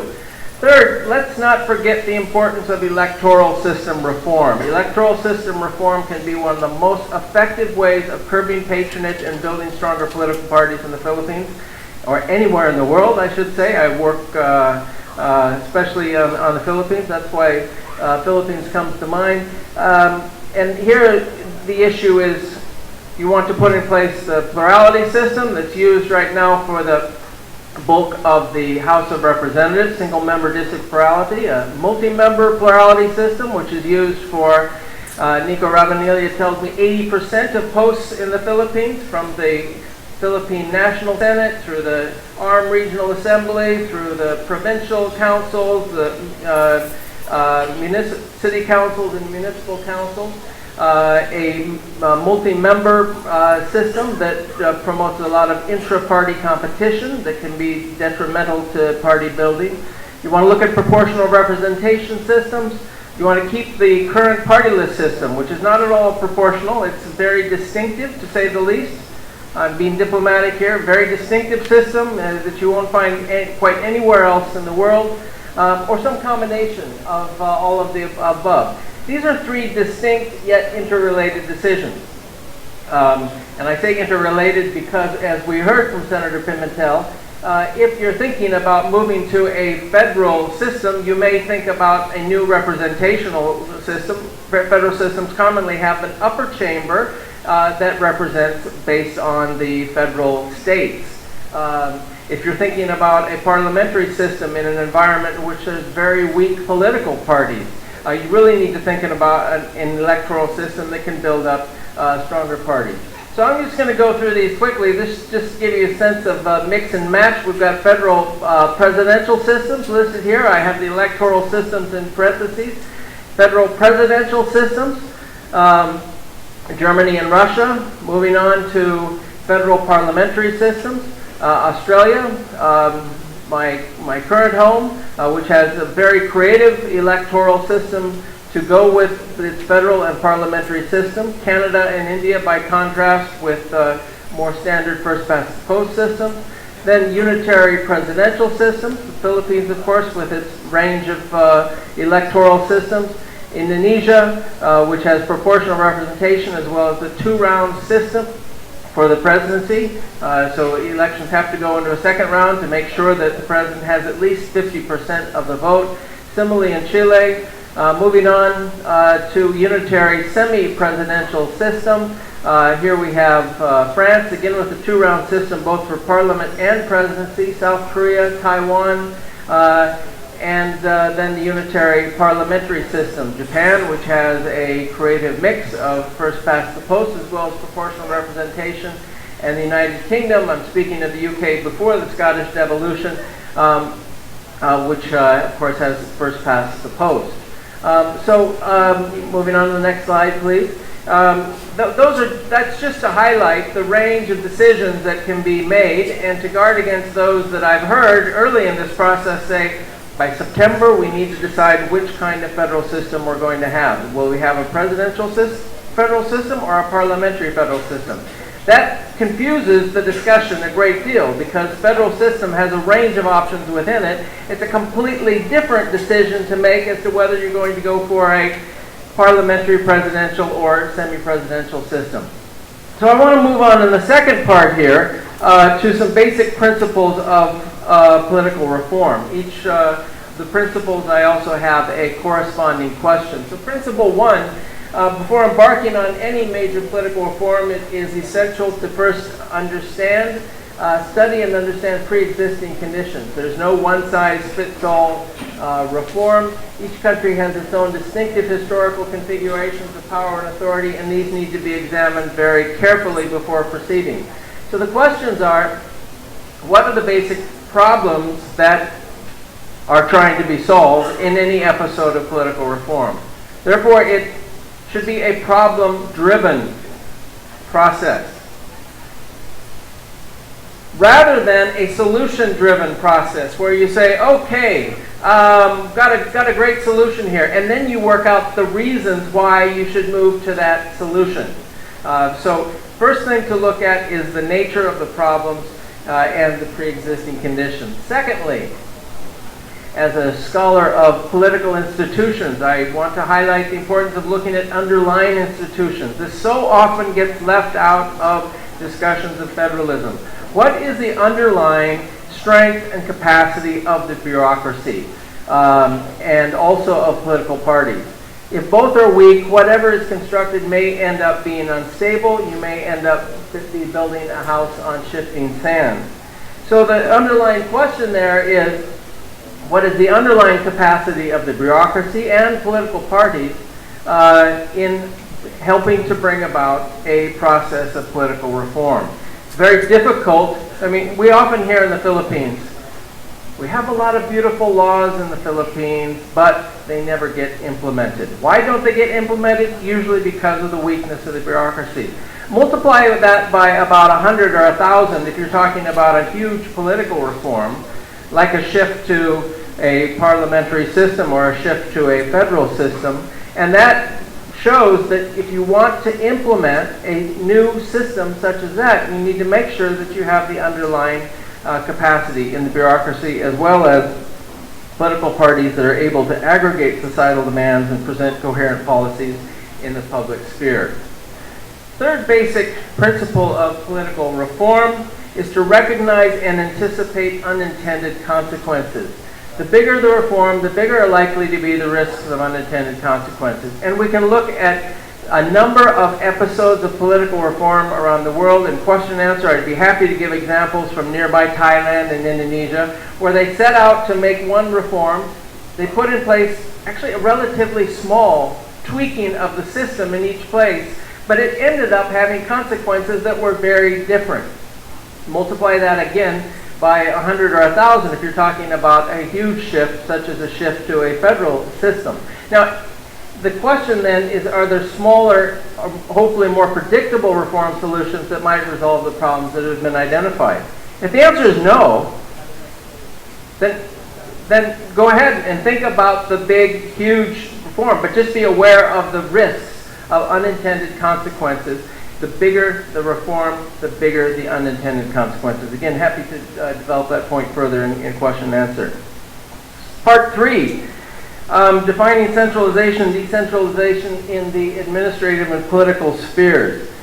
key initial question that needs to be asked prior to undertaking a reshaping of the territorial basis of the state is how centralized or decentralized political leaders, political reformers, and citizens want the polity to become.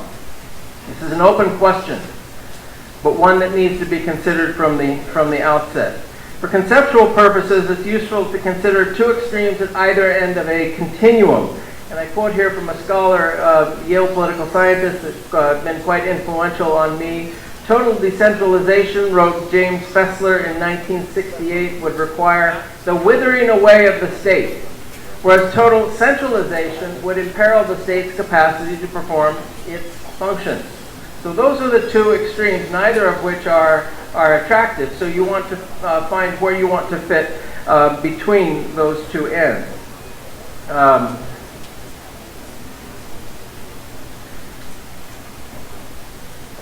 So that raises another question. How do we define centralization and decentralization?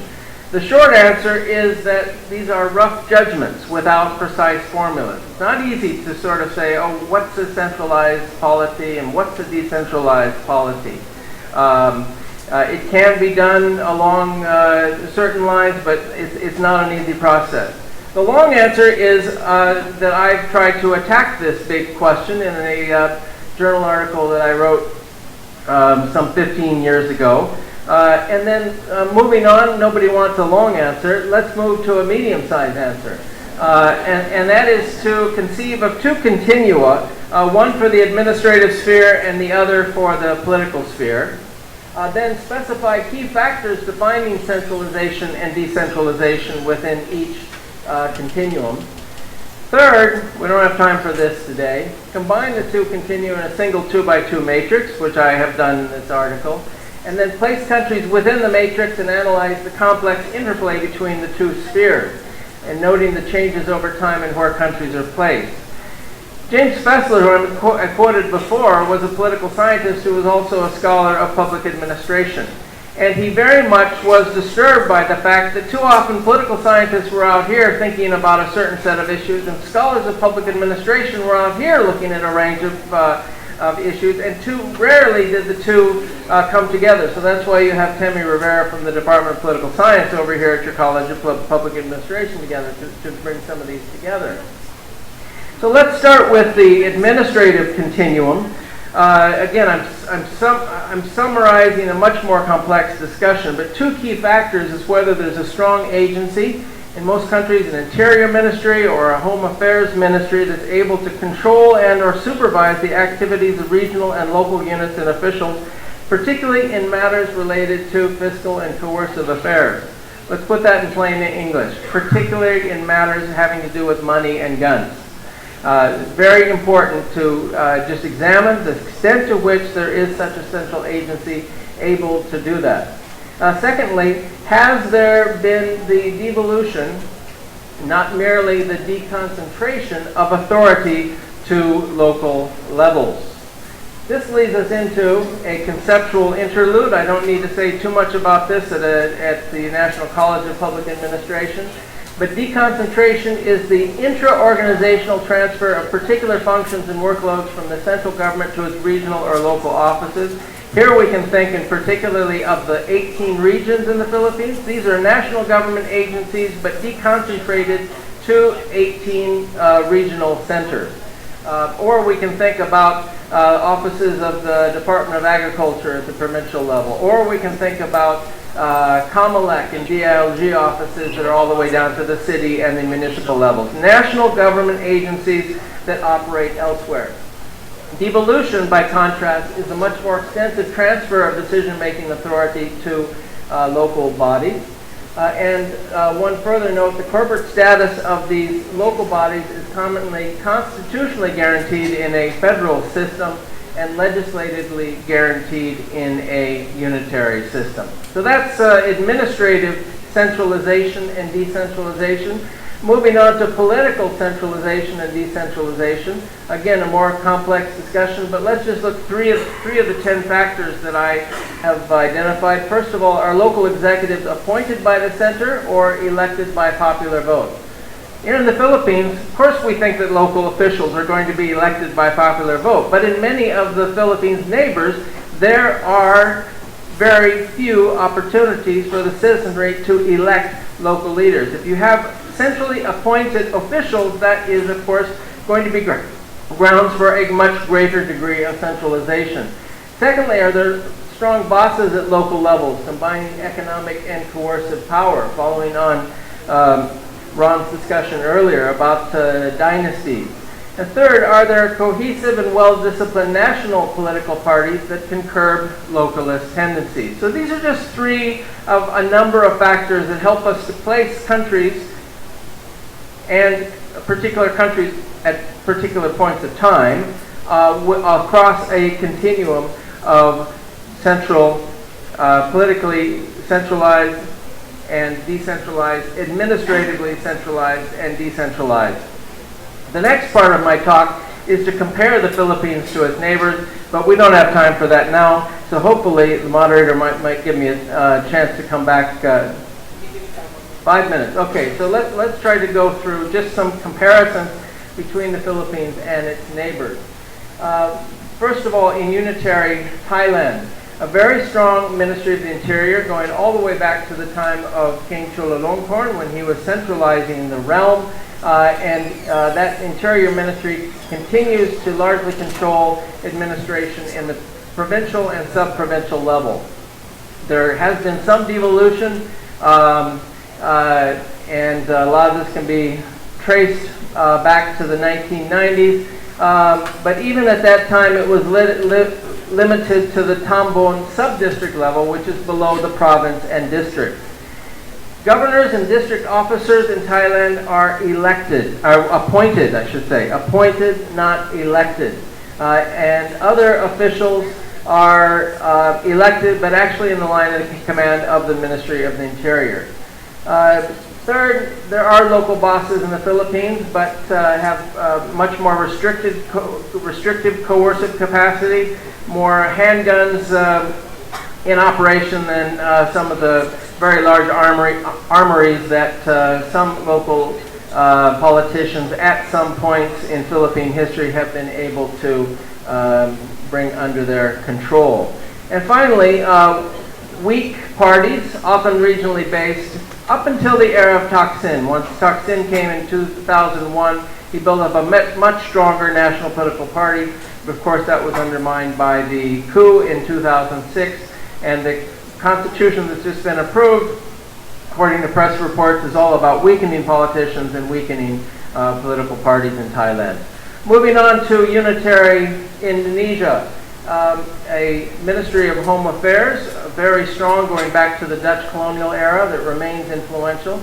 But there's been extensive devolution in the Big Bang decentralization of 2001. But in this decentralization, Indonesian reformers made the decision to bypass the provinces and to go for the sub-provincial level, the Kabupaten and the Kota level. So that is a devolution, but of a particular variety. They didn't want the provinces to get to be too strong. Since 2005, there's been direct popular election of governors and mayors.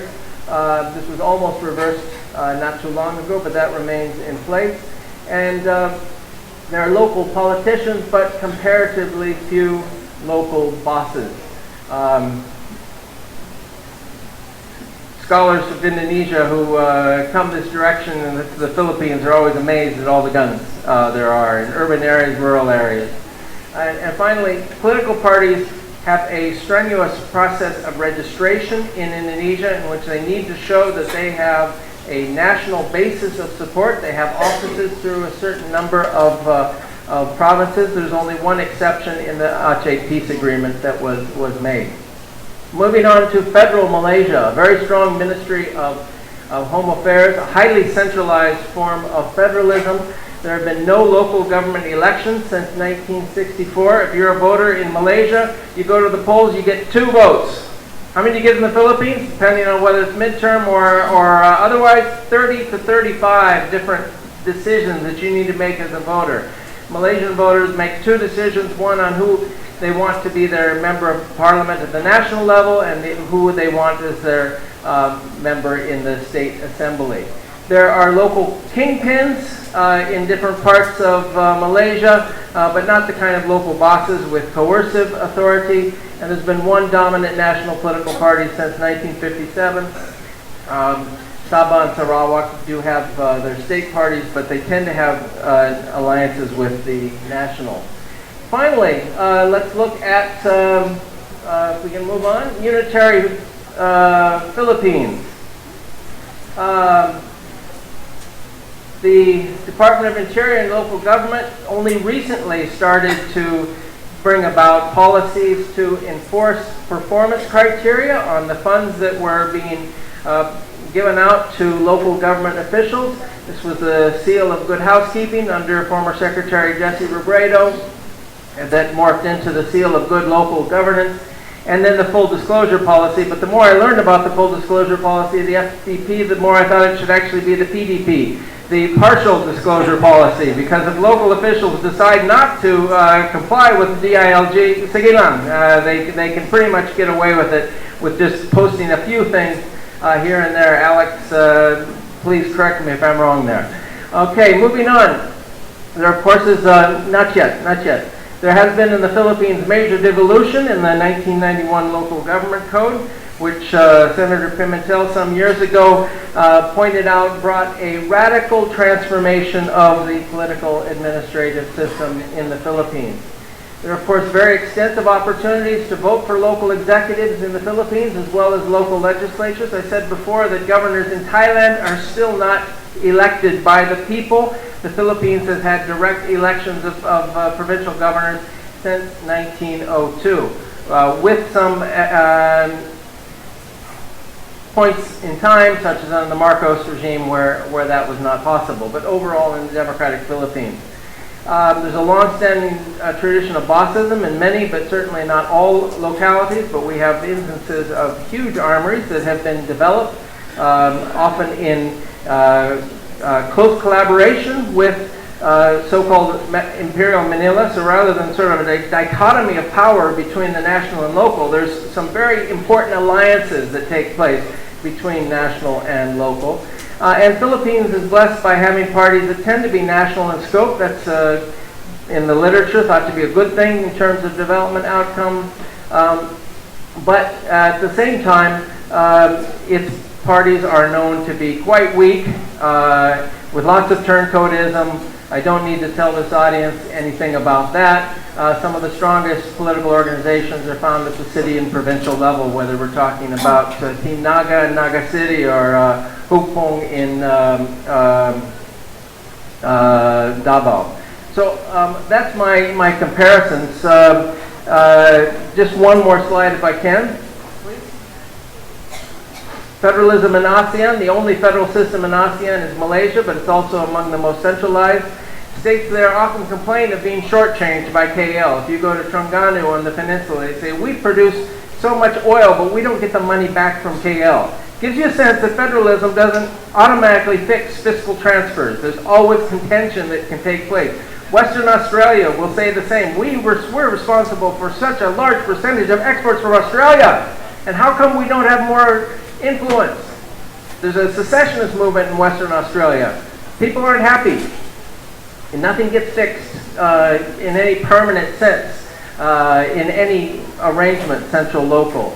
Burma and Myanmar is a unitary, Burma/Myanmar, a unitary state. And in Indonesia, of course, there's been a historical aversion to federalism, which is associated with the divide and rule strategy of the Dutch colonial rulers, traditionally viewed as an affront to national territorial integrity. And although Indonesia is a unitary system, it is actually more decentralized by far than federal Malaysia. So let's leave it at that for now. Thank you very much for the extra time. Thank you very much, Dr. Hodgcroft. At this point, Dean Mendoza is leaving for Ateneo because he has to teach a class. So we would like to thank him. We know how horrible the traffic is in Katipunan, so good luck, Dean Mendoza. So at this point, I would like to give the floor to our next discussant, Dr. Temario Rivera. Thank you.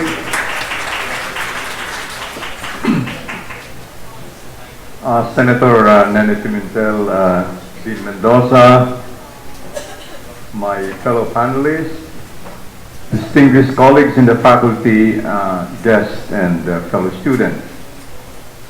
I did prepare my own set of slides, but being the last speaker, I can probably just say that, well, many of the things I would have wanted to address have already been addressed by our first three speakers. So what I will do, given our limited time, is to skip many of the slides that have already been addressed earlier and just focus on a few more things that may not have been as well addressed by our fellow speakers.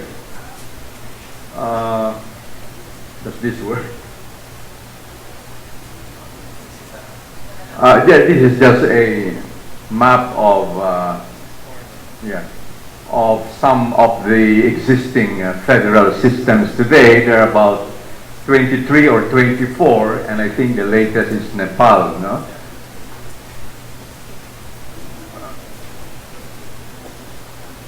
Well, we already know what federalism is. The basic thing about federalism is that you have a division of powers between a central government and its constituent federal units that is constitutionally guaranteed, no? So in other words, that division, definition of powers and competencies are included, are enshrined in a formal written constitution.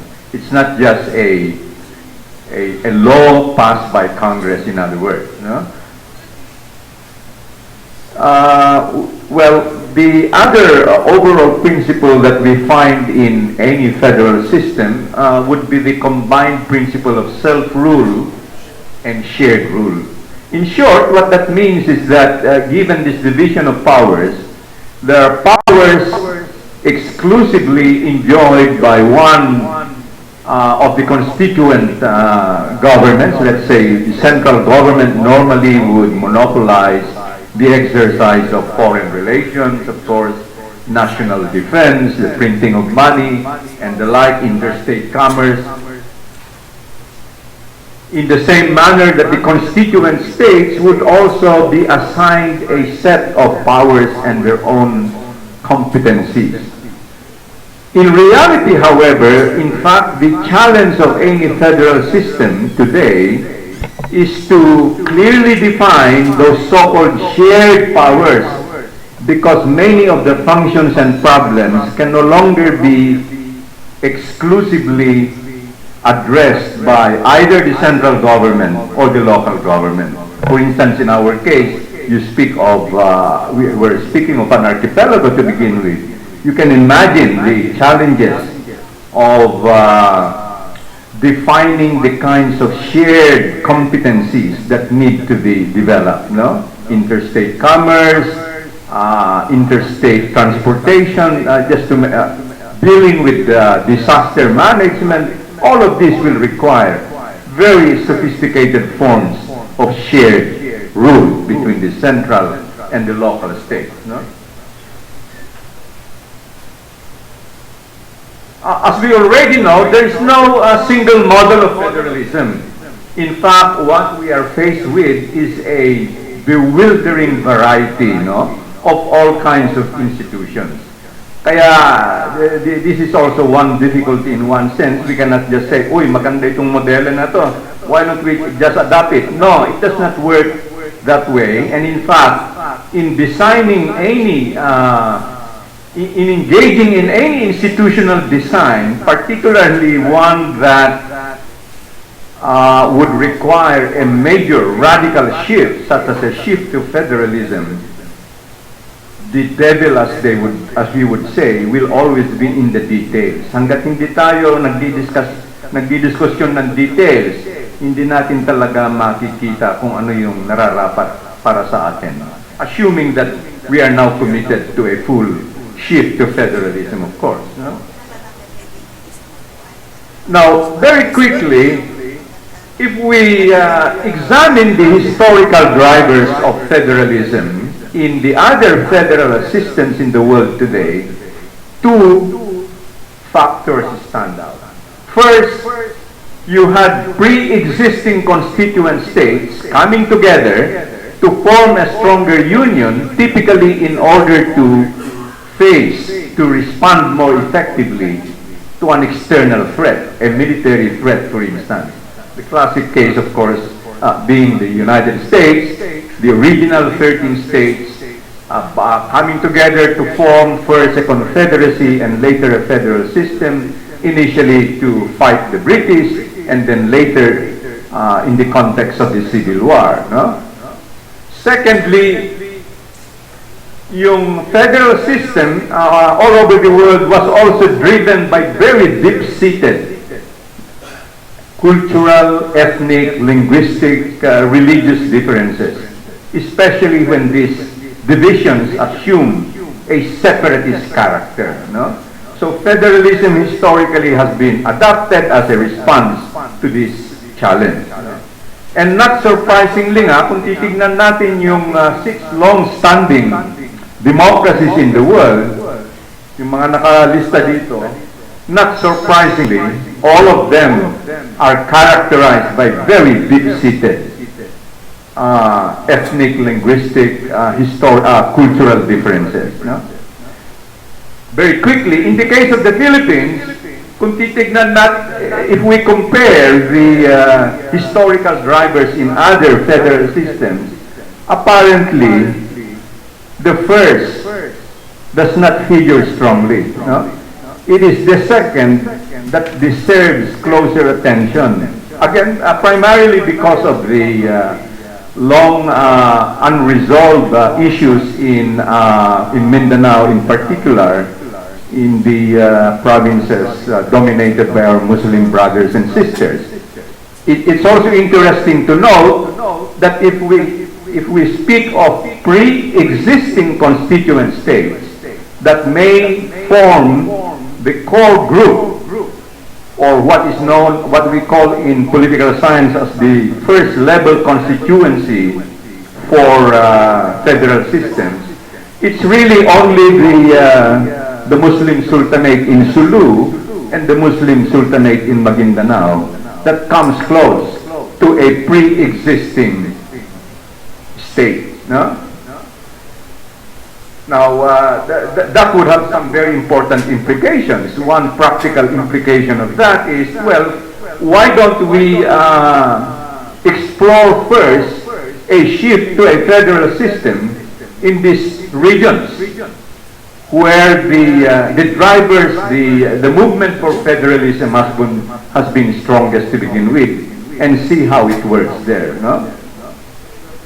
In any case, again, a lot of these have already been addressed.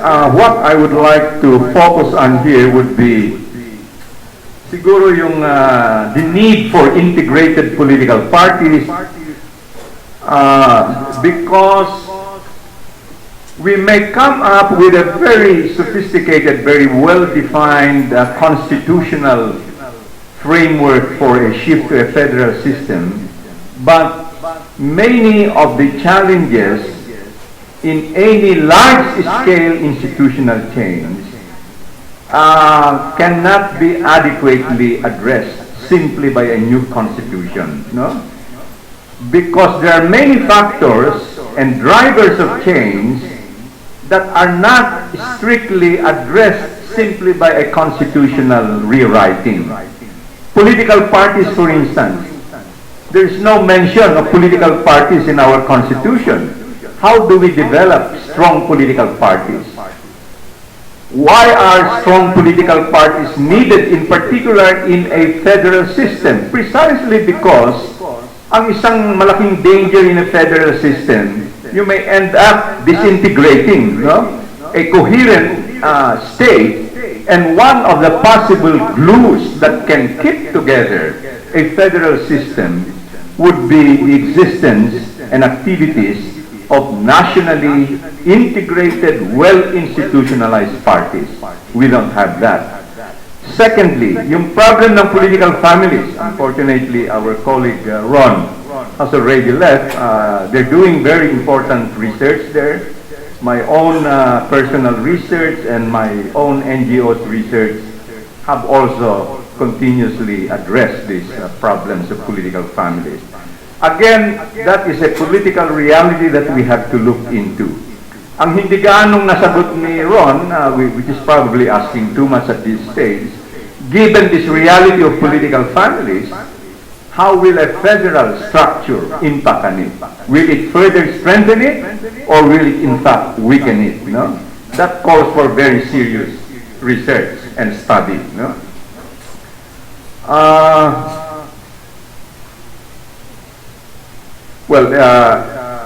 The possible combinations of federalism with other institutional forms, no?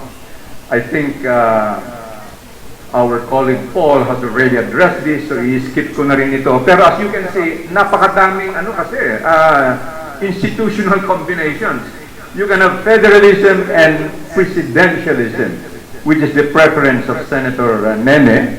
You can have federalism and parliamentarism. You can have federalism and, quickly yung French model, because after all, this seems to be the preference of President Duterte, and now being articulated by Speaker Alvarez. Yung, I think in yesterday's papers, there was news about Speaker Alvarez saying that the preference is now towards a federal system, but combining it with a strong president, but also a prime minister. So parang you have a combination of federalism, but a strong president, but also a prime minister. Now, when you say a prime minister, it means that you also have a parliamentary feature in that kind of federalism, no? You can imagine, again, we do not have the time to go into this, but you can imagine the challenges and difficulties of combining all these institutional frameworks, which may in fact provoke different kinds of dynamics, no? So again, you can ask this later, but that is a very real problem which we have to clearly look into, no? Okay, let's examine some of the opportunities and risks in any possible shift to federalism. Now, I'm not saying that federalism at this stage creates more opportunities or more risks. Since this is an academic community, it is but proper that we take a look at all kinds of possible scenarios and alternatives. That is the strength of an academic community such as the UP. One, perhaps if not the most powerful argument in favor of federalism is that it can act as an engine of prosperity, and that is clearly directly related to many of the complaints about Imperial Manila controlling overwhelmingly much of the power and resources of the country historically. There is, of course, a very big semblance of truth in that. So pag finederalize mo ang argument, baka mas maganda yung resulta nito sa economic growth and development. Now, two arguments have been offered kung bakit mangyayari nito. First, the argument that you introduce more competition.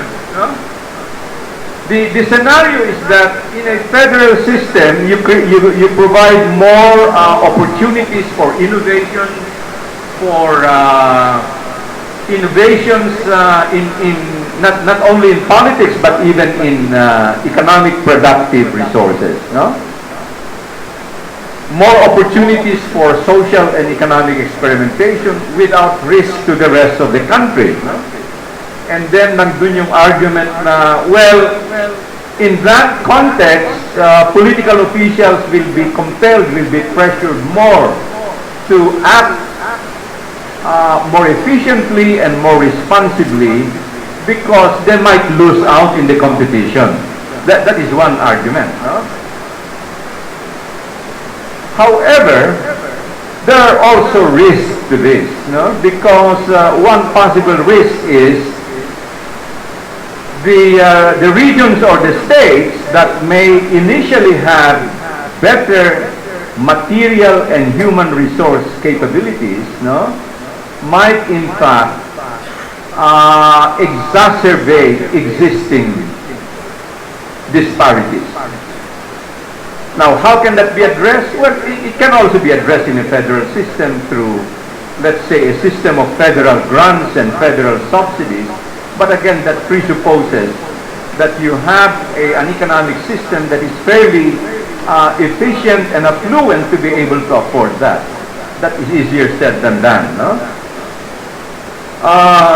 Well, yung entrenching the power of long-established clans. Again, yun nga yung sinasabi ni Ron, no? Will federalism weaken or strengthen the control of clans? There's no easy answer at the moment.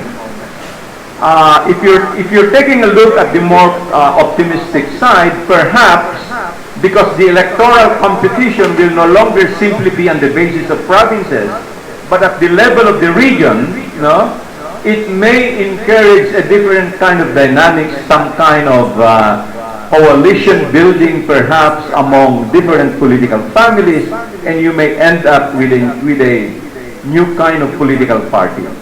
But the more pessimistic projection is, well, in a region, the stronger families, especially the stronger families who also live in the more populated provinces, might in fact continue to be more dominant. Not only that, weaker and newer political parties might also find it more difficult to compete in a regional context which demands greater resources, better organizational capabilities. So hindi ganun kasimple, no? The problem of weakening national unity, that may also very well be the case, especially given our unfortunate history of very strong local loyalties, no, and parochial identities. You have the Ilocano region, the Bicolano region, and all the rest. Well, what will happen? Suppose it further strengthens these localist loyalties and identities. So, baka ang mangyari dyan na kanya-kanya, no? Kanya-kanyang region, and then you lose sight of the greater collective interest, especially in a globalizing world where oftentimes we need effective national interventions to cope with the challenges of globalization. Economic disparities, nandun na yun, no? Problems of resource generation, we do not have time to go into a lot of that, but very briefly, I think Senator Nene did not have time to discuss it, but I do remember that in your proposal in the 14th Congress, you spoke about an equalization fund, no? An equalization fund, no? Which is also the usual practice in many federal systems, because we will never avoid the reality that there will be poorer regions and richer regions. So kung pinabayaan mo lang yung natural forces of competition among the regions, baka ang mangyari nga dyan, lalo mapag-iiwanan yung mga poorer regions, no? Now, the practice in the more advanced federal systems is that they do have this pool, this revenue pool that is used by the federal government to subsidize the poorer states and regions. The only problem is, nagko-complain yung mga richer regions, no? Bakit palagi na lang kami ang nagso-subsidize sa mga poorer regions? And so they, after a while, they begin to lose their incentive to do better. For instance, in their tax collection. Yung mga poorer regions naman, medyo kampante.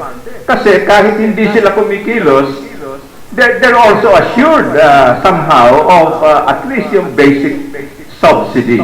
which actually, which is not a, which is no longer new to us dahil ganyan din ang nangyari in a large sense sa Iraq, no? Hindi ba? Yung naging overly dependent yung mga local government units on the era to the point na there is no longer any strong incentive for them to generate their own revenues even while under the local government code they have been given those powers, no? So that is one major problem there. How do you set up an institutional mechanism that will address what will most likely be a reality in a shifted federal system, no? I will end by saying that in any movement for change, there are basically two kinds of strategies. One is a more incremental, more careful, more prudential kind of strategy which says, if we have enough laws in place to address our most urgent problems, then why don't we just take a look at this, make sure that these laws are effectively enforced, no? Without experimenting with what might turn out to be large-scale projects, which in the term of Paul earlier might have negative unintended consequences. We never know what will happen. There's so many imponderables once you engage in large-scale radical changes. No? So that is one strategy. So to be more concrete, many of us, I believe, would support more decentralization as a general principle. But more decentralization, that does not necessarily mean shifting entirely to a federal structure. Because shifting entirely would create a new kind of dynamics that may go beyond a more clearly defined process of decentralization. So there are those who will argue that perhaps we should take a good look at the local government code, which of course our very own Senator Nene mainly authored. If only for that, Senator Nene, I think, will go down in our political history as one of the best senators. You know, such a major accomplishment. No? So, yeah. So that's one possible strategy. No? Let's take a look at existing laws. No? See if this can be improved. See to it that these are effectively corruption. Ang dami na nating laws on corruption, hindi ba? We don't need new laws on corruption. The only problem is hindi naman na-enforce. Political family, well, wala pa tayong implementing law, no? But we don't need to change the Constitution to have a law banning political dynasties, no? FOI, no? FOI, fortunately, President Duterte already initiated it at the executive level. In other words, there are many important forms of legislation that can address our urgent problems, which may not require an entirely radical shift in our political and governmental structure. No? Ano pa? However, if after serious studies in many fora, not only in Congress but in fora like academic forums, academic settings, and other citizens fora, we arrive at a consensus that perhaps indeed it's time to shift to federalism. We have to make sure not only about the legal constitutional requirements involved, but how the details will link up, will be integrated with factors like our political culture, no? With our social economic structure at the moment, all of which cannot be legislated easily, even in the most sophisticated kind of constitutional rewriting. Thank you very much. Thank you very much, Dr. Rivera. Actually, the format for this afternoon, we will still have a sort of a talk show format, but since we're running out of time, we will move immediately to the open forum, but I would like to give myself the privilege of asking the first question to our panelists. I have related questions, so I guess this is a question to all three of you. We already have gains from the implementation of the local government code, and shifting to a federal form will also change the intergovernmental relations between the local government and the federal government, because I think local governments now will have to deal with the state government as their central government. So my first question is, how do we deal with that, since Dr. Hutchcroft said that there are federations that are centralized and there are federations that are decentralized. So there might be changes with regard to status of local autonomy. So my first question is, how do we ensure the gains of local autonomy under the local government code, if and when we go federal?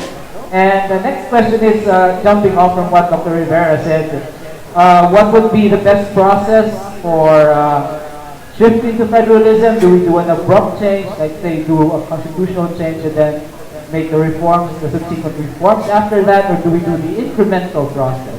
And then maybe when we're ready, we go declare ourselves a federal government. So I'll give the first crack to Senator Pimentel and then two of our discussants for this afternoon.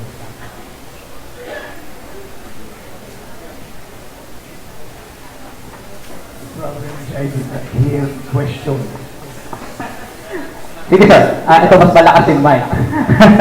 First question sir, how do we ensure the gains of local autonomy if and when we shift to federalism? Because there will be changes in intergovernmental relations between the local government and the federal government, and what would be the process of changing to a federal system? Do we do an abrupt change, or do we take note of what Dr. Rivera said, that maybe we could do an incremental process? Well, I hope I got the question. And, number one, every federal state will be composed of several provinces, and the cities, and every federal state will be composed of a number of provinces, including cities, municipalities, and barangay, the local government units already existing.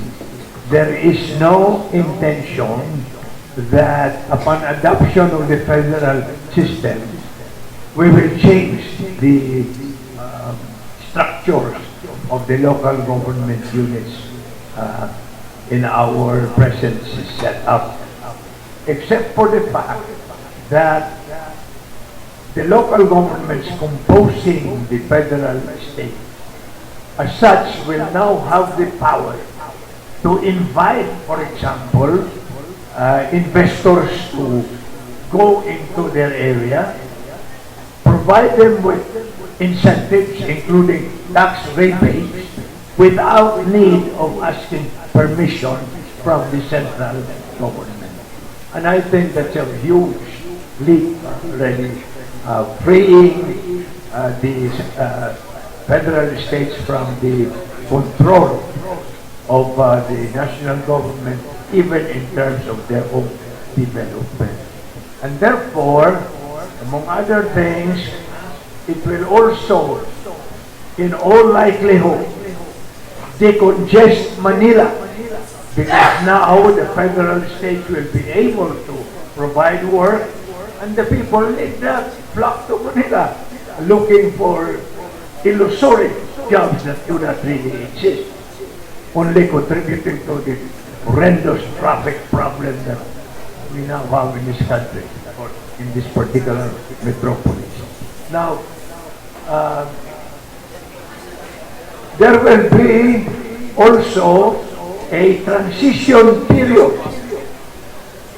A number of years, I am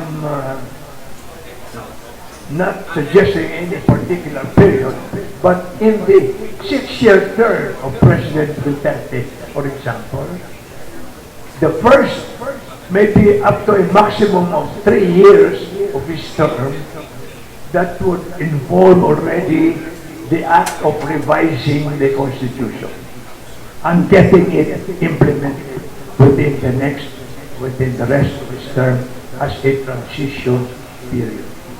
And therefore, the relationship of the federal states will undergo a certain modification, but not in other words, in a drastic manner, so that the people are not fully aware yet of the repercussions of what they are trying to do. So anyway, that's the first part. What's the second part? With regard to the process, do we do an abrupt change or do we do an incremental change? With regards to the process of what? Constitutional amendment. How to do it? Opo. So, my dear friends, you know very well that under the present Constitution, there are 3 ways of revising the Constitution. One is by constitutional convention, which means that there will be an election of the delegates throughout the nation, where every province and every highly urbanized city would be entitled to a certain number of delegates to be fixed by law. Right? So it will be a more, while it is a more people-oriented kind of, revising the Constitution, it is really more expensive and probably more time-consuming also. The other way is by constituent assembly. And that means the existing Congress, meaning the 2 houses of Congress, the House of Representatives and the Senate, will by themselves propose the revision of the Constitution. What parts of the Constitution will have to be amended? This is how these are the proposals that the senators and the congressmen will submit to the people, because even if the proposal is done by a constitutional convention or by a constituent assembly, the people will have to approve or disapprove the proposal through a plebiscite called for that purpose. That is the second way of revising the Constitution. The third way is by people's initiative. The problem with people's initiative is that it is a little bit very picky, so that if the proposition loses in one congressional district, even if it wins throughout the nation, that is the end of your effort to revise the Constitution. Therefore, there are only 2 probably possible ways by which we can revise the Constitution. One is by constitutional convention or by constituent assembly. But apparently, I think that the President wants to push for a constituent assembly.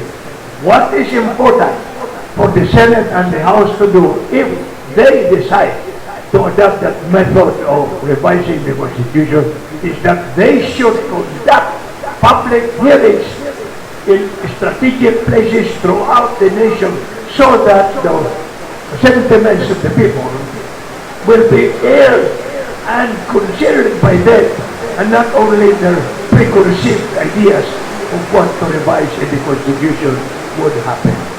So in any event, under the firm leadership of a president like President Tigo, whose political capital is at its highest today, I am suggesting that probably under his leadership, we can also adopt the Constituent Assembly method of revising the Constitution and get the people to participate in that process.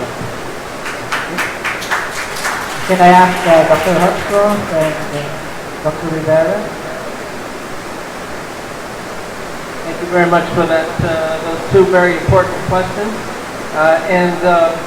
I certainly have a tough act to follow to come after Senator Pimentel answering those 2 issues.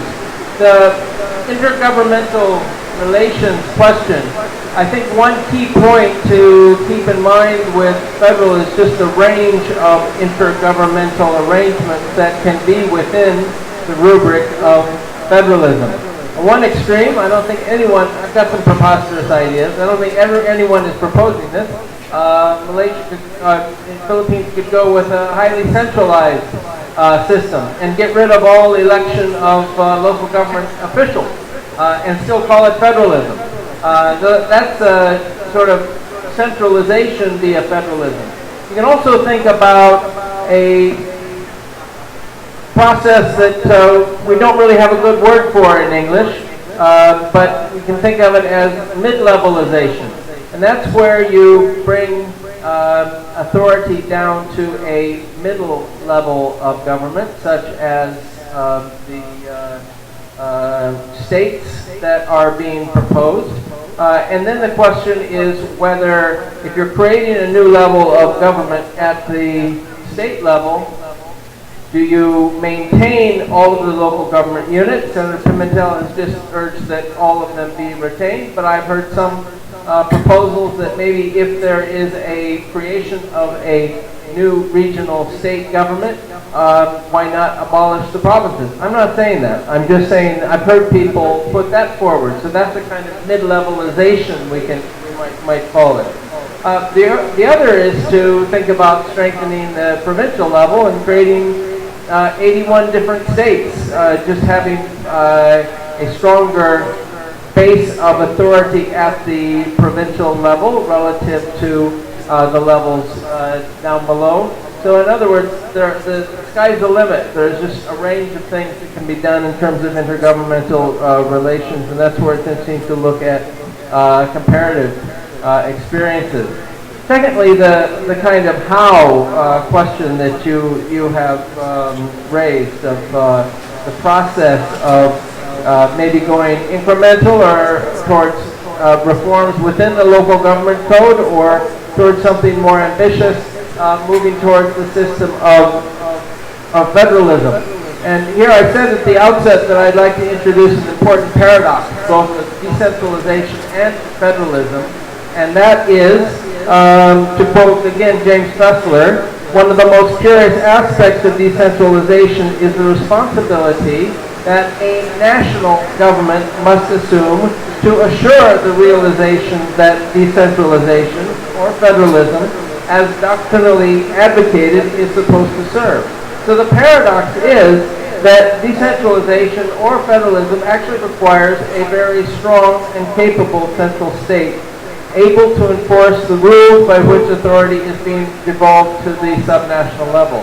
There are so many decisions that need to be made in the establishment of a federal system.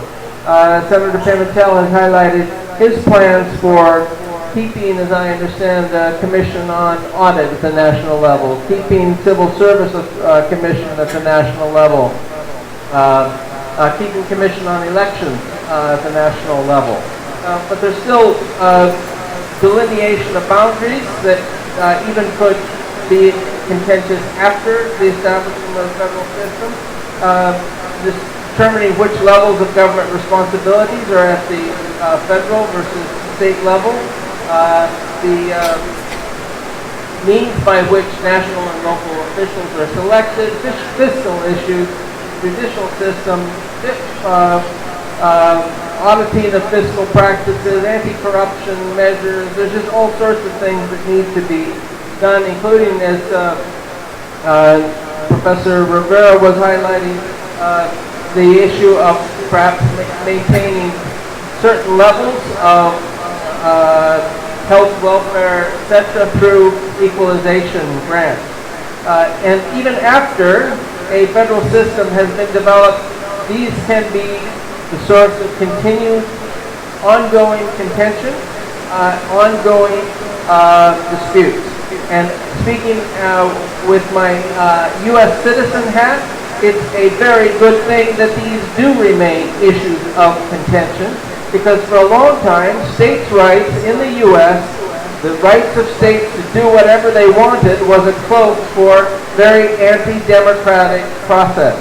And it wasn't until there was the intervention of the national central state in the segregation of schools in the 1950s and the passage of the Critical Voting Rights Act in 1965 that you started to get a modicum of greater democratization at the local level. So federal systems can be great ways to ensure subnational authoritarianism if you don't have that kind of central steering capability.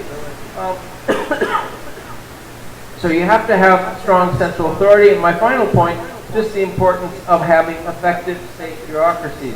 And here I thought that Senator Pimentel's proposal really made sense in how it built on the existing regions. Because those regions have the beginnings, the kernels of the administrative apparatus that you need to have if you're going to be creating states. Keep in mind that if you're going to devolve things, you're talking about 10 to 12 DBMs, 10 to 12 NEDAs, 10 to 12 DOTs, 10 to 12 departments of agriculture. Each state has to have the ability to recruit and maintain high-level civil servants if the system is going to be able to deliver public services effectively. That is a huge task. Speaking as someone who's been involved in some aid discussions, working around regional levels with the NEDA people that are out in different regions, attending some regional development council things. There's a high level of frustration out there at how the regional bureaucracy has just not gotten the attention that it deserves in delivering development outcomes. Regional development councils, I understand about 20% of the ideas that they put up at the national level stick, get some kind of resources. So there's arguably a lot of things that can be done either within the existing system, with that as an end unto itself, or as a preparatory means towards federalism to strengthen those regional bureaucracies as a critical foundation for, again, either better development outcomes or towards strengthening or a step towards federalism. The regional development councils, if they didn't exist, you'd want to invent them because they do bring a range of different groups together, but they could be made much more effective, much stronger, and I'm sure that a lot of people who have been active in RDCs would, based on my conversation, agree with that. So those are a few ideas. Thank you. Thank you, Dr. Hatchcroft. Just a quick response. Intergovernmental relations. If we do shift to a federal system, there is one layer of a new bureaucracy, the regional government level. No? Assuming that we maintain the existing political administrative units, provinces, cities, municipalities, barangays, we will in effect be introducing a new level of bureaucracy, yung regional government. Now, the problem is we do not have at the moment a bureaucracy capable enough, I think, to handle the demands of governmental, of administration at the level of the region. Kasi nga, ang regional bureaucracy natin ngayon are mainly engaged in planning and coordinative activities. No? So yun ang isang magiging problema natin, no? For instance, unlike in India, where they have a tradition of nationally trained bureaucrats who can be assigned and farmed out to the constituent states, we cannot rely on that kind of bureaucracy at the moment, no? So that is one very serious concern that we need to look into. Secondly, yung choosing, the process for the constitutional change. In principle, I would also favor a constitutional convention. The only problem is, kung constitutional convention, given our political realities, it will also be most likely dominated by individuals associated with, linked with, or worse, members mismo ng political clan. Di ba? Malamang yan ang mangyayari. We can succeed most likely in electing a few progressives, but they will also be overwhelmed by these traditional politicians. That's my fear. So perhaps, if CONCON, we should introduce a new electoral dynamics to make sure that progressive candidates from weaker, newer organizations will have a fighting chance against the dominant clan. Now, what is that alternative? Perhaps the Congress can decide to institute some kind of a PR, proportional representation, multi-member system aggregated at the level of the province kasi hindi pa nga malinaw yung region, no? Siguro kung ganon, may fighting chance ng konti yung mga progressive candidates. It will still be a very difficult challenge. The idea is if we persist in yung tinatawag natin na first past the post, malalampaso ang karamihan ng mga progressive candidates. So we need to look an alternative to that. Thank you. Okay, thank you. So we now move on to your questions. Just to manage the open forum, we only have 2 microphones. So I will ask people who would like to ask questions to queue up to the microphone, and I will call from one microphone and then the next question on the next microphone. So yes, I saw you first, sir, and then may I ask you, sir, the next. Please be very brief. Okay, thank you, sir. Ako po si Eddie Gillian. I am a former mayor of Itig, Ilocos Norte, sir. And my wife is now the mayor. So, masasabi niyo po nasa political dynasty rin kami. But, alam niyo po, ang issue sa probinsya, yung sustainable economic development. Now, kaya pinasunod ko yung misis ko kasi sayang naman yung mga pinaghirapan namin. Ano po. Ang proposal lamang po namin is that sana kung magkaroon ng political, malagyan ng anti-political dynasty, yung bago po nating bata, baka mas maganda po yung sinasabi ni Professor Hascroft na civil service eligible na lang. Huwag nang i-elect ang mayor or governor. Kasi kung mapansin niyo po, sir, kahit sa pagbuo natin ng plano, executive, legislative agenda, 3 taon, CDP, 3 taon, Philippine Development Plan, 6 na taon, kawawa po tayo, hindi katulad ng ibang bansa, 30 years, 50 years, like Singapore, so hindi po tayo makapagplano ng matagal kung elective position pa rin ang local. Now, kung magkaroon tayo ng Department of Interior and Development Department, yun na lamang po ang pipili. Again, parang yung pagpili ho sa mga teacher, dapat may, kaya sa mga DILG, may masteral degree, mayroong doctorate degree. Tama ho kayo, Senador, na ang tatak ng mayor ngayon, yung marunong lang sumayaw at kumanta, pwede na. Pero sa probinsya ho, may dagdag pa ho ako.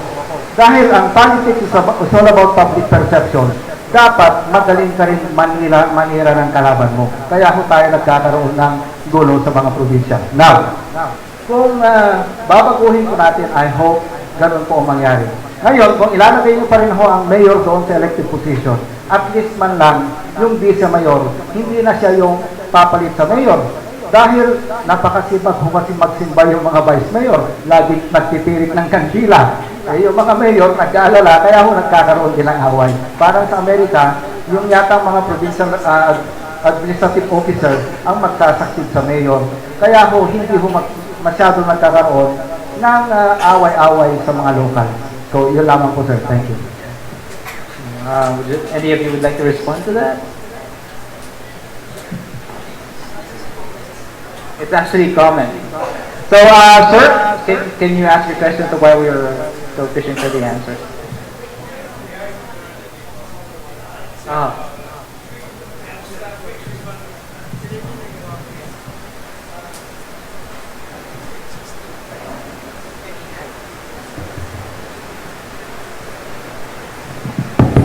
Okay. Okay. Now, I don't know if I got the whole point of your question, but I am bothered by the implication na i-appoint yung, oh my goodness, bakit depende na sa closeness mo to the appointing power, you get appointed? For heaven's sake, I don't buy the idea that we are not prepared for this kind of a system, that only the well-connected as well as the dynastic politicians will get the power. Why did they go to that way? Huh? Let me ask you that. Does he have he did not even have an organization to speak of. And yet you won. So, meaning to say, yung mga pangungusap na baka ang mapili ay mga tao lamang na may connection with dynasties, that's not necessarily true. I think as a people we are now beginning to realize that power is in our hands and we can influence the way government is doing things by electing the proper people to the positions for which their qualifications fit them. So that's the whole point. I don't believe in my goodness, appointing, I meant civil service eligibility. So, hindi ho appointment by demerit, civil service eligibility. Yung mayor, hindi ho i-appoint basta, kundi dapat ma-earn niya yung kanyang position through civil service eligibility. Oh, well, yes, probably, but we should also increase the literacy, qualifications, because even if you have civil service eligibility, but you're not really fit for the position that you're. I think that increasing the literacy requirement of the candidates would, answer the problem that you're in. Of course, we can also demand civil service eligibility, especially for those who are working with the elected officials. Any of you would like to answer? Mabilis na lang, ano? I think there's no single factor that can improve the problem. Kasi nga, the major problem there is yung paano mo sila gagawing accountable kung hindi elected, no? Kung civil service eligibility lang yung magiging basis, paano kung masama yung performance niya, yung pag-govern niya? Ano yung alternative accountability mechanism, no? Yung election kasi, binibigyan mo yung mga mamayan, yung karapatan na either i-elect ka or re-elect ka, no? So, hindi, isang malaking problema yon, no? Pangalawa, yung political culture natin, no? I don't think you will be able to convince a lot of people to simply appoint municipal mayors, no? But you can also, I will also agree na pwedeng gawin na mas stringent yung qualifications to run for particular public offices. I will support that. Kasi kaya ko po nasabi, kung tignan natin ang Thailand, halos every 2 years yata magbabago ang constitution. But yung kanilang economic development ay patuloy. Dahil yung kanilang interior, hindi ho nagpapalit yung mga policy makers. Hindi ko tulad natin, palit na naman. Kaya ho, yun ang nagiging problema. Wala ho economic sustainable development sa atin. Ang isang institutional na sagot dyan, kung masyadong maiksi yung 3 years, pwede naman nating palawigin. Remember that under the old system, 4 years. No?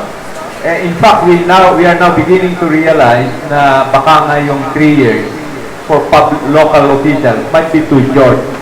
In the same manner na yung 6 years for a president might also be too long, especially if you have a bad president, but also too short if you have a good president. So yun yung mga guidelines natin para magbuo ng institutional changes. No? Thank you. And I would just say very quickly that the fact that I mentioned that there are neighboring countries that have appointment versus the election of local officials was in no sense an endorsement on my part of getting away from election of local officials as a critical part of local democracy. Just wanted to highlight that. Thank you. Okay, thank you for the clarification, sir. This is only a comment. At the end of the day, I think there are at least 6 elements that we must worry about, and these are the Constitution, the region, power, wealth, the lesson, as well as the federal principle. And no one in the room, I would say, would know which one of these should come first, no? Which one of these we should attend first. For example, the Constitution, how should that be drafted? On the matter of region, how should that be divided? On the matter of power, how should that be shared? No? On the matter of wealth or resources, how should that be apportioned? On the matter of the federal principle, which principle among many should be chosen to operate as soon as we have erected the federal system that we want? And then the lesson. How do we draw lessons? I believe we don't know the lessons that we can apply until after we have actually some exposure with the foreign model and the federal model.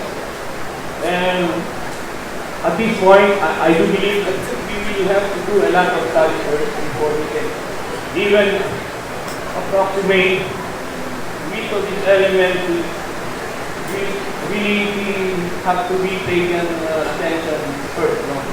Are we going to draft the Constitution first? Because in many other federal regimes, it is the Constitution that really matters, and all else follows. Okay. Anybody would like to comment on the comment?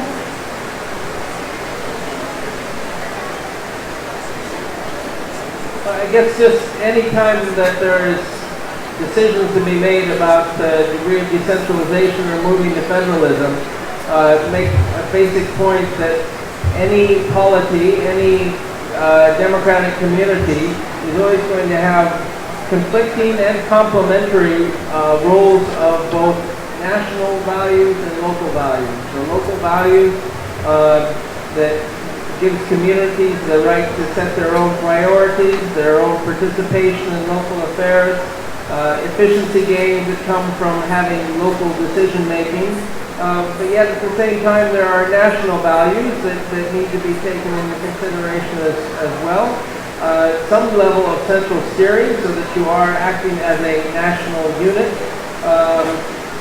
upholding the rule of law, ensuring that public funds are efficiently utilized, promoting equity, maintaining macroeconomic stability, because if you don't have control over profligate local government, you can run into very serious economic problems for the nation as a whole. So federal or unitary, there's always going to be very important conflicts as well as complementary nature of those national versus local values. I actually have Secretary Rocamora. And then Dr. Villantes. Hindi na secretary. Private citizen Rocamora. Specific to Senator Pimentel. It sounds as if the Duterte administration and the PDP Laban has a timetable in mind for the shift to a federal system. If the media reports are accurate, the administration wants to start the process through as early as January. That's 4 months from now. So my question to you, Senator, is does the administration and or the PDP Laban already have a detailed proposal for the shift? Or are they simply going to adopt the proposal of the father of the PDP Laban, Senator Pimentel? I want all of you to know that I have not discussed this matter with President Tigong or with the Speaker or with that so-called Senate President.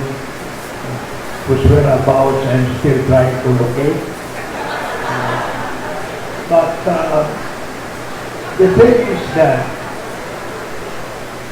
this concept that I am trying to espouse was an old party advocacy. In 1982, when the party was first organized.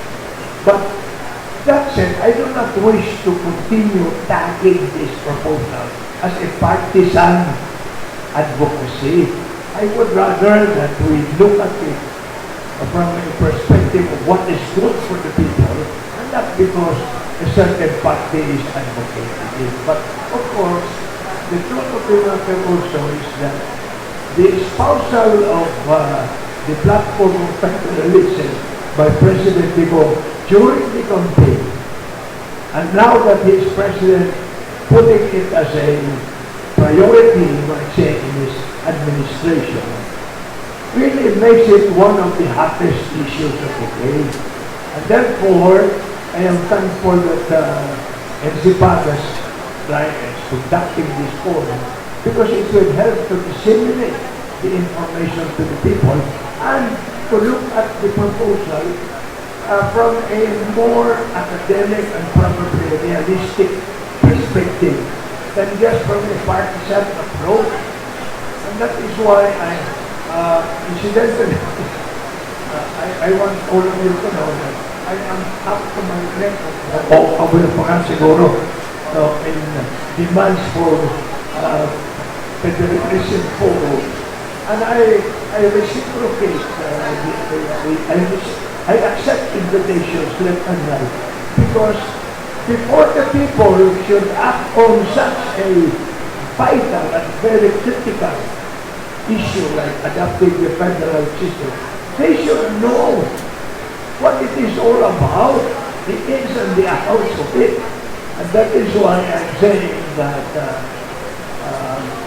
good thing that we have this forum. And probably the more we try to replicate this type of forum, the better it will be for our people. The timetable that you are to insinuate, because probably is talking about. Well, whatever his timetable is, I have not talked to him. He has a 6-year term, as I said. So I think that maybe at most, the first 3 years of his presidency should be devoted to adopting the federal system of the country. And the next 3 years, a sort of a transition period, so that by the time he ends his term, the proposal will be ready to be in place. So that is Alex, thank you very much. I'm going to say from what Tatay mentioned. This forum is organized indeed by NCPAG together with the Pimentel Institute for Local Government. And dito atin na-abay from the PAIT headed of course by Pastor King. So it's really a joint forum. Thank you. Number two, I would say, well, taking off from what Perry mentioned, we talk about capacities, right? And you were afraid that the capacities are not there at the regional level. On the other hand, Perry, they were there. I mean, as a matter of fact, if you recall, 1972, we had the integrated reorganization plan, nagkaroon tayo mga regional offices, and that's where we built out the capacity at the regional level, which is exactly what Paul mentioned. So, we should look at this whole discourse of federalism as something of a long-term historical process. 1972, integrated reorganization plan, meron tayong mga administrative regions. We are building on that, and that's precisely why we say, including the local regional bureaucracies. Ang RDC, na nabanggit ni Paul, andyan na yan. The third point, alam mo, this whole discourse of federalism, it's not really new, as pointed by Tatay. Maybe, at one point, I was disturbed when they said, federalism na naman kayo. Dati, pinag-usapan niyo, decentralization. Sa aking paningin, we should frame it in the sense that we are really building on something that has been there for some time now. 1972, napanggit ko na. 1982, nandyan yung platform ng PDP. 1991, Local Government Code. 1991, Local Government Code. Anong ginawa ng local government code? It transferred powers to LGUs. Kaya nga, one way of framing the debate will be how federalism can deepen decentralization. I think Paul mentioned the continuum. I'm very happy to see what Paul mentioned. Kasi may continuum yan. Pero we'll not go to the end of the continuum na magbe-break up naman yung state na na-benefit ko. That is not particular danger. And we do have people who want to go that end. So sa aking paningin po, when we look at federalism, we can, in one sense, limit it or focus.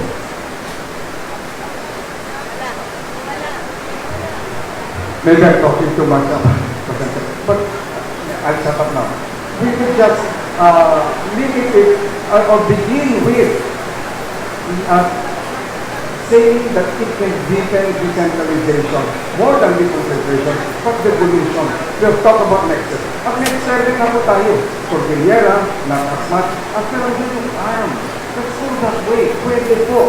But, as I said in the outset, it is really a historical process building on what we have, and at the end of the day, Terry and I will in another forum with we are developing our own model. Pagka may sabi natin na, let's look at the different models. I mean, we've been to Australia, and we've been to, we as in people around the room, we look at different models. Australia, Canada, Mexico. In fact, NCPAG, the International Conference on Decentralization, 2002. Again, we look at different models. Pioneer itself, went to Freeport in Switzerland. We look at all this, but at the end of the day, as Paul mentioned, we develop, there's one model, we develop our own. At sa panunito po, we anchor it on revolution, we anchor it on empowering our LGUs.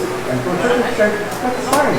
But at the end of the day, we can change structures, but that's why we also have to change our mindset. Kaya si Tatay, as he taking time to just go around and really, in one sense, then we follow guys. This whole notion that it's really something that is really not as simple as some people would think. Thank you very much. Dr. Rivera, you will mention any reaction to Dr. Rivera? Yeah, again, quick response. Well, as I noted earlier, as a principle, I support the principle of decentralization, no? And my point, however, is to make a difficult choice between a process of decentralization that does not necessarily require an overnight radical change because of so many, again to quote Paul, because of the danger also of unintended negative consequences. Speaking of specific models, I'm more inclined to well, I don't know if the term experiment is the proper term to use, but perhaps drawing again from the comparative lessons, the region that is most in need right now, apparently, of far greater decentralization and autonomy, short of federalization, precisely would be the Muslim-dominated provinces.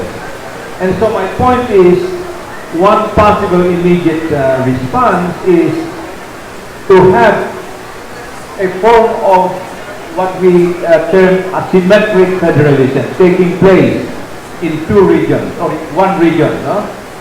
This is also an interesting debate among our fellow Muslim brothers and sisters. Some would argue, why not just one autonomous region? But some from Sulu, Tawi-Tawi, and Basilan would also want to have their own autonomous region. So that's another variation. So you mentioned my concern was with the regional bureaucracy. It's true, formally, nakatayo na dyan.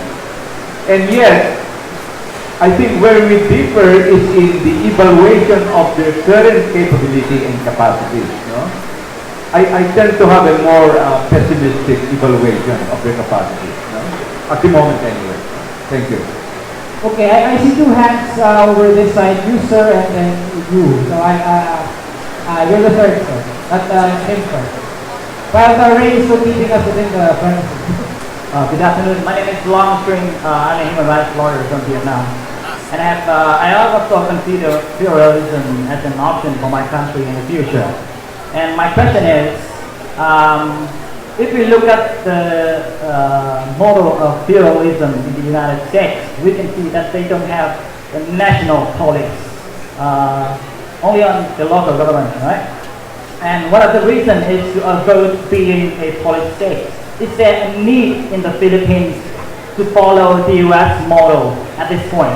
And my second question is that, is there any Asian cultural factors being seen as an obstacle for federalism in the Philippines?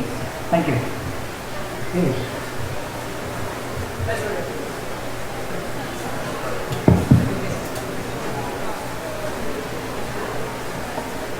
Thank you for that question. And I noted you mentioned the United States has no national police.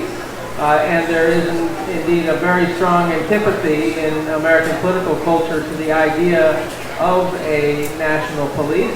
But yet we have also seen across the past, say, 100 plus years, a much stronger federal government that has involved the creation of a number of national agencies that didn't exist in earlier years. So the period of building the new American state, to quote one political scientist, between about 1880 and 1920, and into the 30s as well on some of these institutions. It was at that point that you start to get the creation of the Federal Bureau of Investigation, which has quasi-police functions for things that cross state borders. The Interstate Commerce Commission, the Federal Reserve Bank. So a lot of these things led to a major shift in the nature of the American state and strengthening at the national level. Now, I am also an Australian citizen, and in Australia there is an Australian Federal Police. And in Canada there is the Royal Canadian Mounted Police. So you have very different attitudes towards the proper location of those police functions. And of course, within the current system in the Philippines, you get a lot of contention over how much power should be with the NAPOLCOM vis-a-vis the locally based police forces. And we saw it in the paper this morning when Mayor Osmeña found that he doesn't have bodyguards anymore in Cebu. That it's traditional prerogative for the mayor to have a considerable degree of control over the police forces, even if it's a national police. So all of these things are very much in play and will be part of the decision making of any reform that takes place in the Philippines and indeed in any other country in Southeast Asia, including your own. Thank you. So, on the maintenance of law and order, incidentally, the correct phrase is peace and order. Peace and order is a martial law, deceptive kind of slogan. It should be law and order, meaning to say, if there is to be peace in a community, there must be law resulting in order so that there will be peace. Now, that's it. That is the reason why earlier I said there should be one national police to maintain law and order throughout the nation in terms of criminality that are defined by national law. Pero yung mga ordinary crimes related to the activities of the residents of a federal state, the federal police can tackle that problem. Because we are not saying we abolish all the police forces. We are establishing a national police for purposes of ensuring that criminals cannot commit a crime in one state and then seek refuge in another state by saying, well, I am in another federal state, so you can no longer run after me. So I hope that somehow we assuage your fears regarding that matter, terrorism and all that. that will be handled by the national police.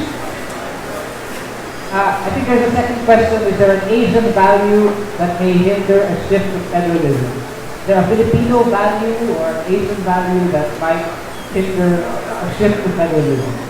On the contrary, I think it will hasten the development of Filipino, as a Visayan word for that, Ija kind of thinking. In other words, so that you will begin to think of what is good for the place where he is a resident of, rather than think, you might say, oh, I am solving the problem of the entire nation. I think that's a wrong approach towards, achieving nation goal. What should be done is for each individual to think that there's a duty to, develop his own sense of community right where he is. In other words, he should think of developing his own neighborhood rather than thinking of let us develop the entire country. Because you cannot do that. Certainly, there is a need for cohesion because that might also spark separatism. But under present laws, you cannot declare secession or rebellion that is prohibited by law. Now, of course, under international law, siguro now the United Nations would recognize that every federal state will have the right to determine whether they want to remain within that federal republic or not. But we can also put in the Constitution that a decision of any federal state to secede peacefully will have to be subject to a plebiscite to be given by the entire nation whether they approve the withdrawal of that particular state from the Federal Republic of the Philippines. And I think that will prohibit that intent, I think, effectively. Just like Quebec, if you look at the problem of Quebec, every now and then there is a move to secede from Canada, but so far it's always been turned down by the people of Canada. And quickly, historically, in terms of our political culture, we've had always a very strong affinity and fascination with strong leaders, and that's the reason why you have personalities like Quezon, Marcos, of course, whether you approve of him or not, and now President Duterte. Kasi yun yung historical ng Pinoy na para ma-solve ang mga problema natin, dapat strong yung leader, even to the point na authoritarian siya, Now, in a federal system, you can create a situation where you legitimize the rule of a multiple number of strong local leaders, That's one possibility. And also possibly weaken the national leader who is the president. Kaya nga again, it will require a very challenging dynamics of balancing yung discussion ko kanina. Of course, as Senator Nene has said, even granting na yun yung political tradition and culture natin, it does not mean na we should continue to support that. Kasi gusto naman natin mas democratic yung system, hindi lang umaasa sa ilang individual yung pag-resolve pa ng problema natin, and that is the reason why we also want to create an empowered citizenry, who can be active participants in the decision-making process, starting at the local government. In fact, ito rin yung, I think, one of the biggest weaknesses ng local government code, because hindi nga na-implement and na-enforce yung very important provision in the local government code that we should have people participation in the various local governing councils, no? It's a provision of the code, but it has not been effectively enforced. Ang nangyari, yung mga either in-ignore ng maraming local executives yung provision na yan, or kung meron mang representatives, karamihan ng mga representatives so-called na yon ay mga bata-bata rin ng mga local executives. So, it also defeats the original intent of the local government code. Thank you. Okay, is that a rejoinder? Alam mo, hindi naman totoo yan, Penny. I'm sorry, I just bumped it kasi sabi niya, hindi na-implement yung component on people participating. Not effectively implemented. No, there are, Penny, there are. No, I'm not saying that there are none. But these are exceptions. Exceptions, yeah. For every Robredo, there are probably 10 ampatuan. Yeah. Just to dramatize it, no? Yeah, let's dramatize it. Let's look at our Galipo winners. Many have suggested that our local development councils, I'm not romanticizing it. Neither am I talking about yung, what is called that, anecdotal. Certainly not, but for me, it's a process, pare. It's a process. And sure, you have ampatuans, you have all kinds of dynasties out there, but you also have a lot of empowered local government. I've seen that. We've done Galipo since 1993, what's that it? You have a lot of empowered. Let's give it a chance. It's for me to say that, tama niya, siguro, I'm not romanticizing. I might border on that, but I certainly think that the debate can move in the direction of empowerment and really building on these local development councils, local development councils, local school boards, and over councils. Maraming kumakagal sa pare, maraming kumakagal. Okay, but you know, we are such good friends with tennis, I can debate on this, but when you said that in public, medyo mahirap lang yung pare. Let's do some more studies. We agree naman on the goal that we should really make sure that that very important provision of the code is well enforced, no? So, yun na nga, very quickly, the problem with yung mga Galing Po Award is that these are project-based, no? Mainly. So again, that's a limitation, I think, no? Although we are not saying that we should dismiss this, no? Anyway, thank you. Tama rin of course, si Alex at saka si Professor. Gusto ko rin sabihin that in the local government code, ang dami ng people's participation doon. Health board, the school board, disaster planning, etc.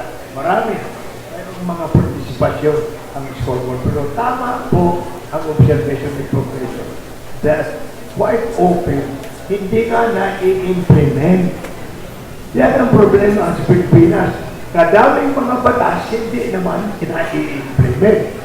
Which is therefore one way of saying that perhaps you should try a new system so that we can get government to act on issues that are connected with the lives of the people more directly by the people themselves rather than wait for what the central government in Manila wants to do. So that is the whole, I think, thrust of the effort to adopt a federal system of government.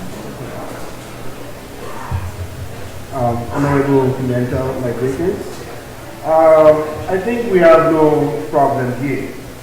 My name is Dr. Francis Caravaggio Pauloye from Lyceum of the Philippines, University, Laguna, currently the Dean of the Graduate School.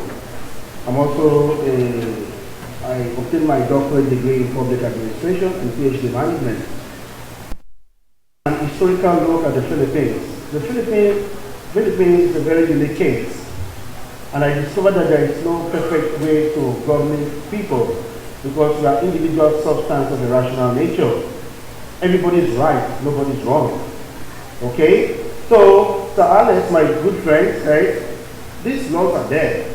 But the question is, are they implemented? Yes, they are implemented. Now, if I'm going to raise the question, looking at the Philippines, which government or system has been the best?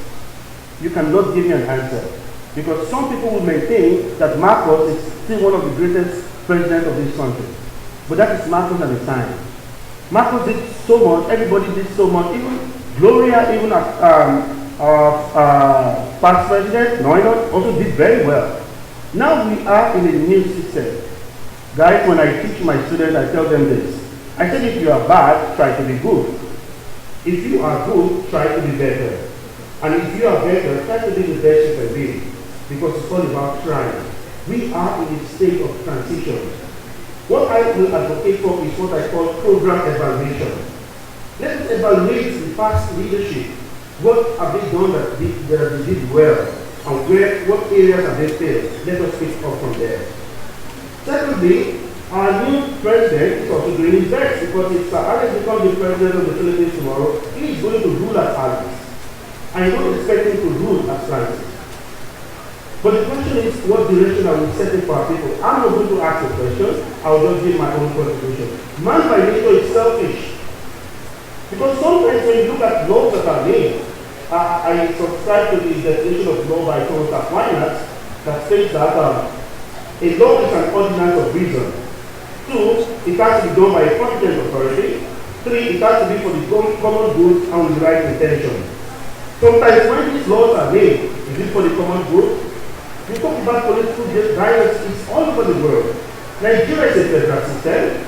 We have political dynasties. Even in our families, we do the same. You have a family business, you want your children to be there forever.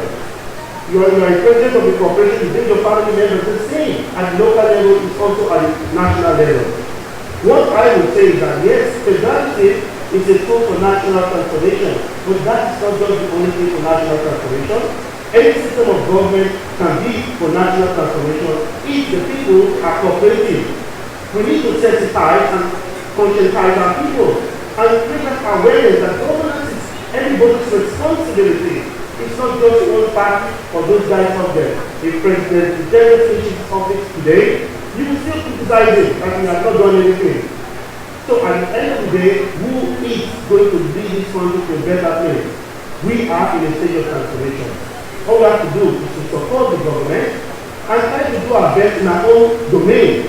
Because it's very easy to accuse the government, but we are doing the same thing right where we are.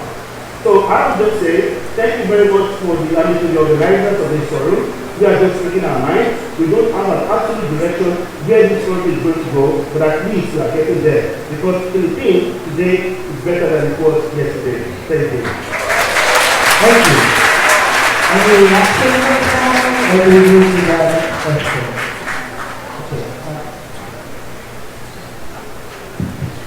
Speaker just mentioned program evaluation, and in the earlier discussion prompted by Timmy's remarks was about a number of things from the local government code that were very important to put in place, but not all were put in place. And you would agree with that formulation, right, Alex? I would point out that when we look at the local government code in its history and its historical development, you shouldn't forget that in 1996 it was supposed to go through a mandatory review. Hanggang ngayon, wala pa. And there's many who would call for reevaluation of the internal revenue allotment. Because there are some cities here in Metro Manila that they say, some people would argue, don't really need it anymore. It's time to do a reevaluation of the internal revenue allotment. There has been an ADB study, technical study, on improving some of the fiscal things. And of course, these are just part of what you have to do with things change in the quarter century. And there are new challenges. And one of the things that came out of that ADB study was the importance of getting better revenue generation going at local levels.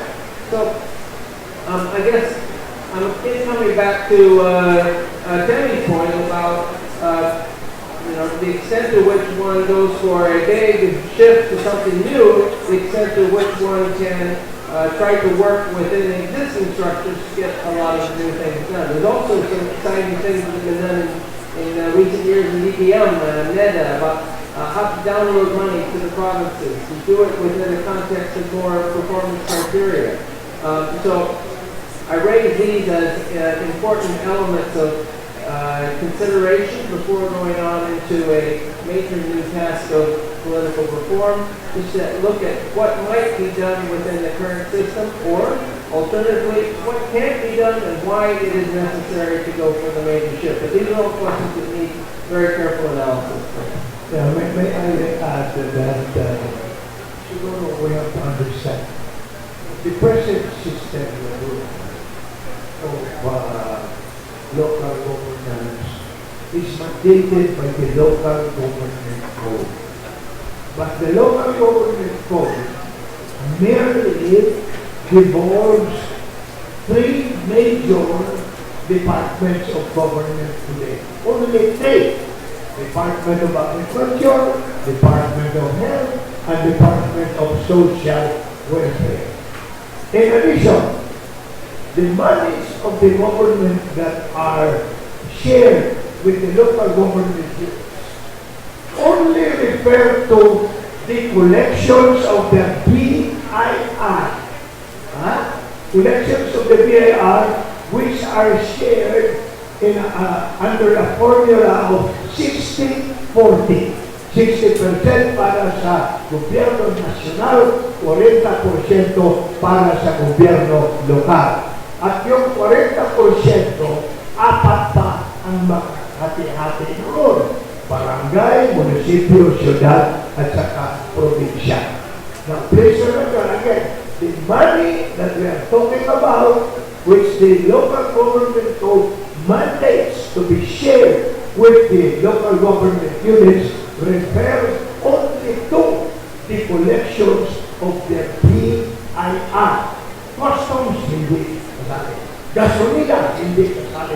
Water income, hindi kasali. All other incomes of the government, hindi kasali. That is why, pigil na pigil ang development sa bansa po natin. That is why we are saying, let us push forward from this limited scope of the devolution of power by the local government code to the adoption of the federal system so that more powers and more money will now be going to the federal states and the local government units that are embodied therein.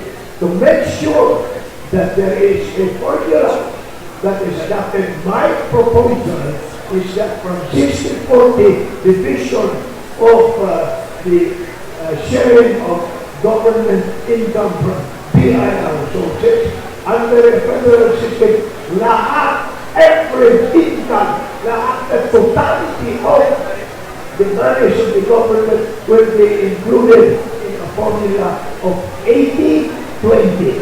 80% para sa gobyerno sa federal states and only 20% sa national federal government. Why?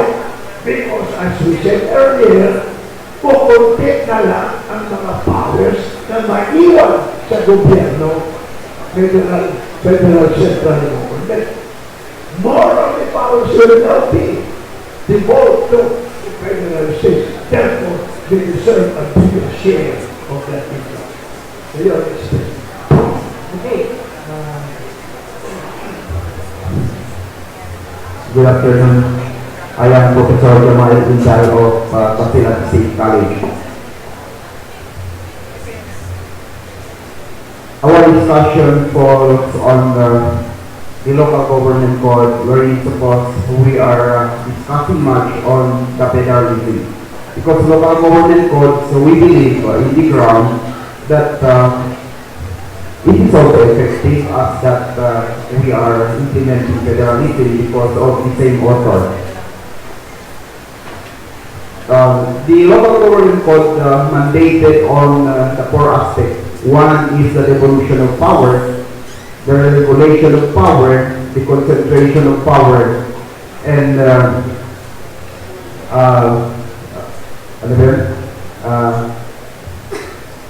the concentration, yes. Now, our problem in the ground is that our leaders, they have been elected, but accordingly, they don't have sufficient funds for them to develop the area because the one who owns the huge amount of money is in the Senate.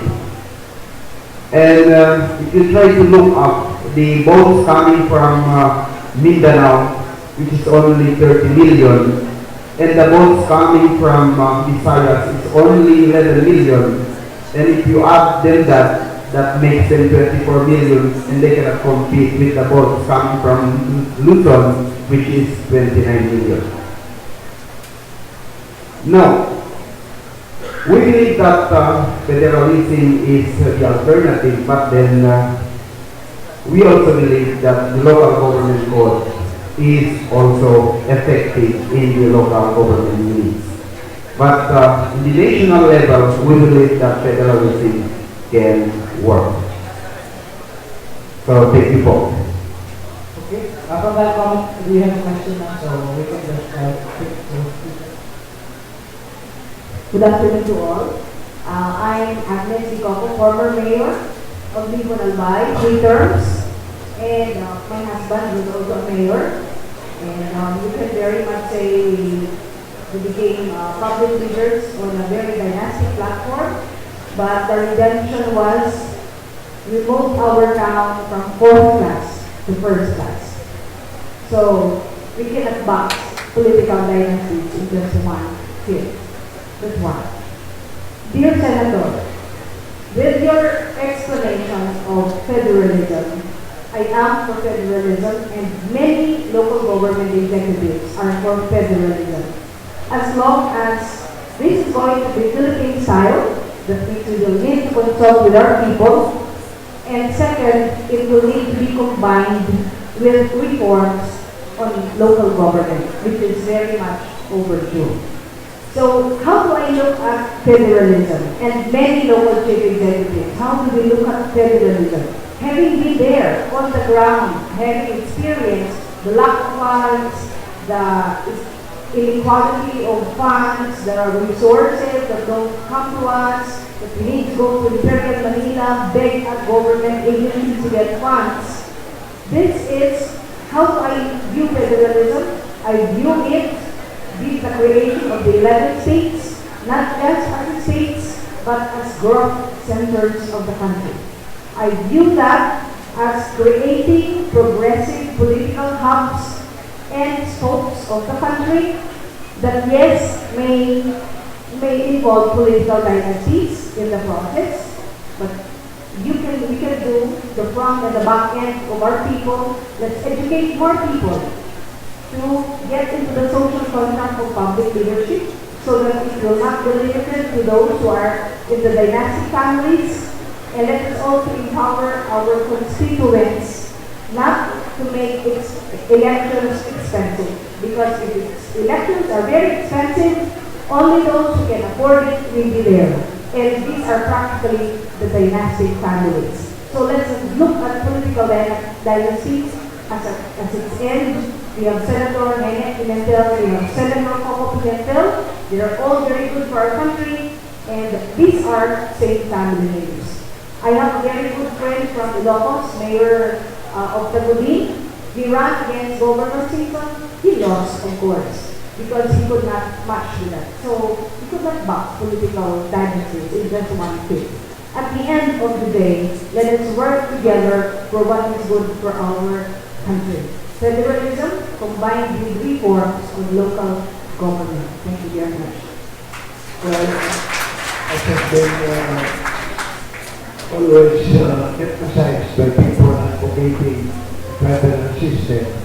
It is not the panacea for all the ills of this country. This is not a silver bullet of Lone Ranger. You kill all the enemies that this is. In other words, many of the problems of the country will still today. This is just a way of making sure that the power to address those problems are in the hands of the people. But the people will have to rise above their petty concerns and become more conscious about the needs of the federal state and of the entire country.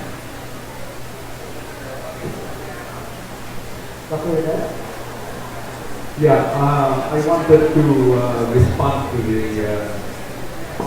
very articulate presentation by Mayor, right? Incumbent Mayor right now, yeah. About political dynasties.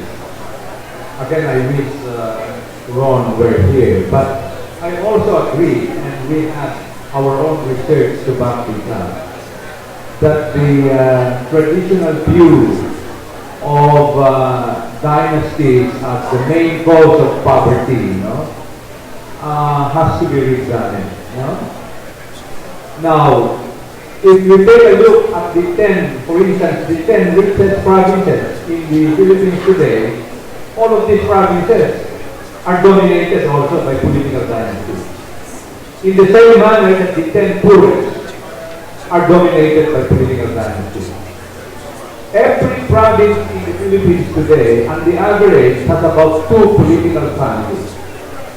Now, what is the point of all of this? The point is that it is sometimes overly simplistic to simply argue that the presence of a political dynasty per se is the main cause of poor socioeconomic outcomes. It is a factor, but it cannot explain everything.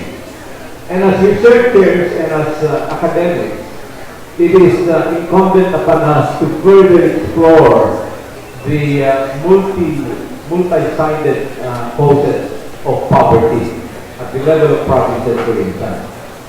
And I realize, I agree with you that some political dynasties have done very well in terms of governance.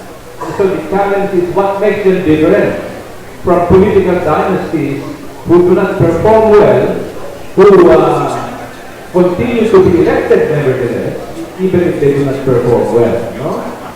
So yan ang important challenge ngayon, yung pag-aaral at research na yan. One last thing about dynasties. In our research, there were at least 2 important factors that can account for very poor socioeconomic outcomes in provinces. Poverty, high levels of poverty, very low human development indicators, including education. One has to do with geography.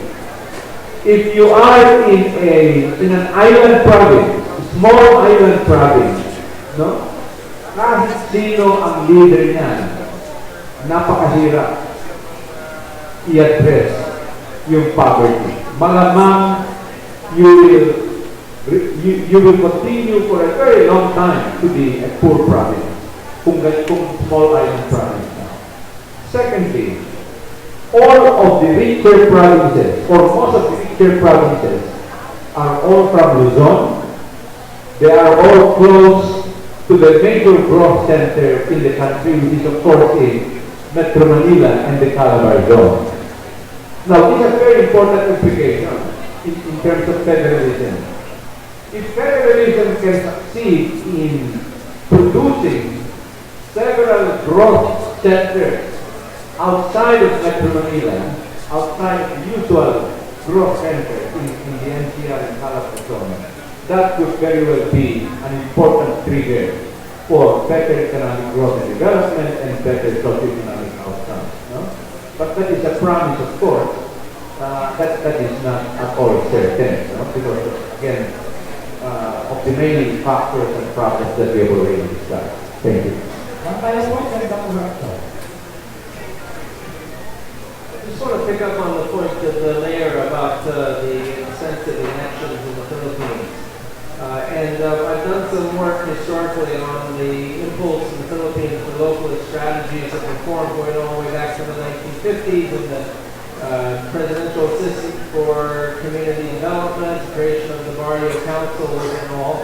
And my conclusion there was that a very well-intentioned reform of trying to bring about greater community empowerment at the same time was also a means by which the patronage system just went down to a new level.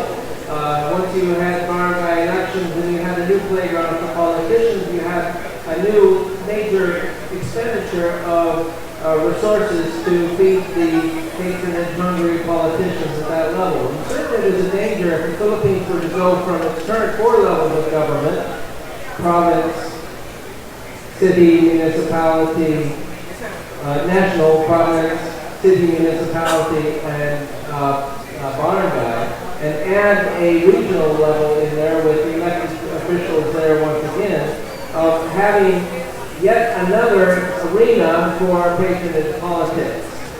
And could indeed turn out to be quite extensive. We should not expect decentralization or federalism to be a solution to patronage politics. It is not. So if we want to look at patronage politics and ways to curb it, and as well, if we want to look at possible ways of building stronger political parties, that's where we need to look at opportunities to reform the electoral system. Closeness, proportional representation, and the like, construction parties, and start the long road of making politics more oriented towards issues and programs than patronage and work. So before we close, can I ask what's the final words? My final word is thank you. I'm supposed to synthesize, but since we haven't had a hard time, just some final word. Federalism, masakit sa ulo. Every single forum I go to, sumasakit ang ulo ng audience. So it's really hard to fathom, and we have to have more discussions like this for us to understand it, or for us to tell other people about what we pick up from forums like this. Before we go, I would like to ask Dr. Alipay and Dr. Mendoza to hand over our focus to our very esteemed panelists. We have a certificate of appreciation presented to Dr. Jr. for coming to our forum, being our main speaker, signed by Dean Mendoza and Dr. Mendoza. We also have some musical gifts for Senator Dean.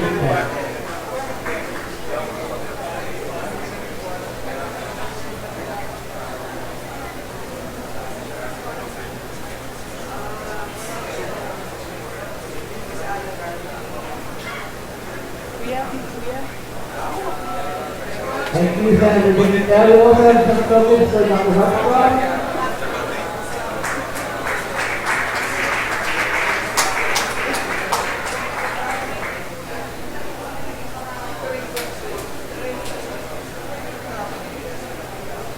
And also for Dr. Mendoza.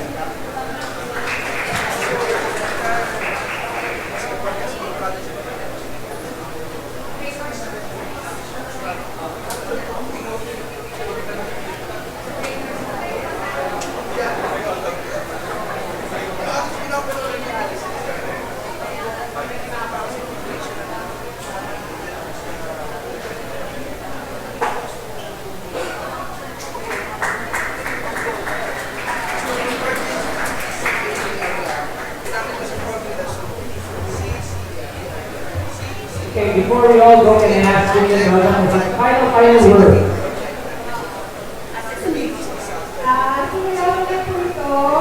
This is a series.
Know that you are only the change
announcement for those who are asking for copies of the PowerPoint presentations. Please send us an email at clrgcourses@gmail.com so we can furnish you a copy of the PowerPoint presentation.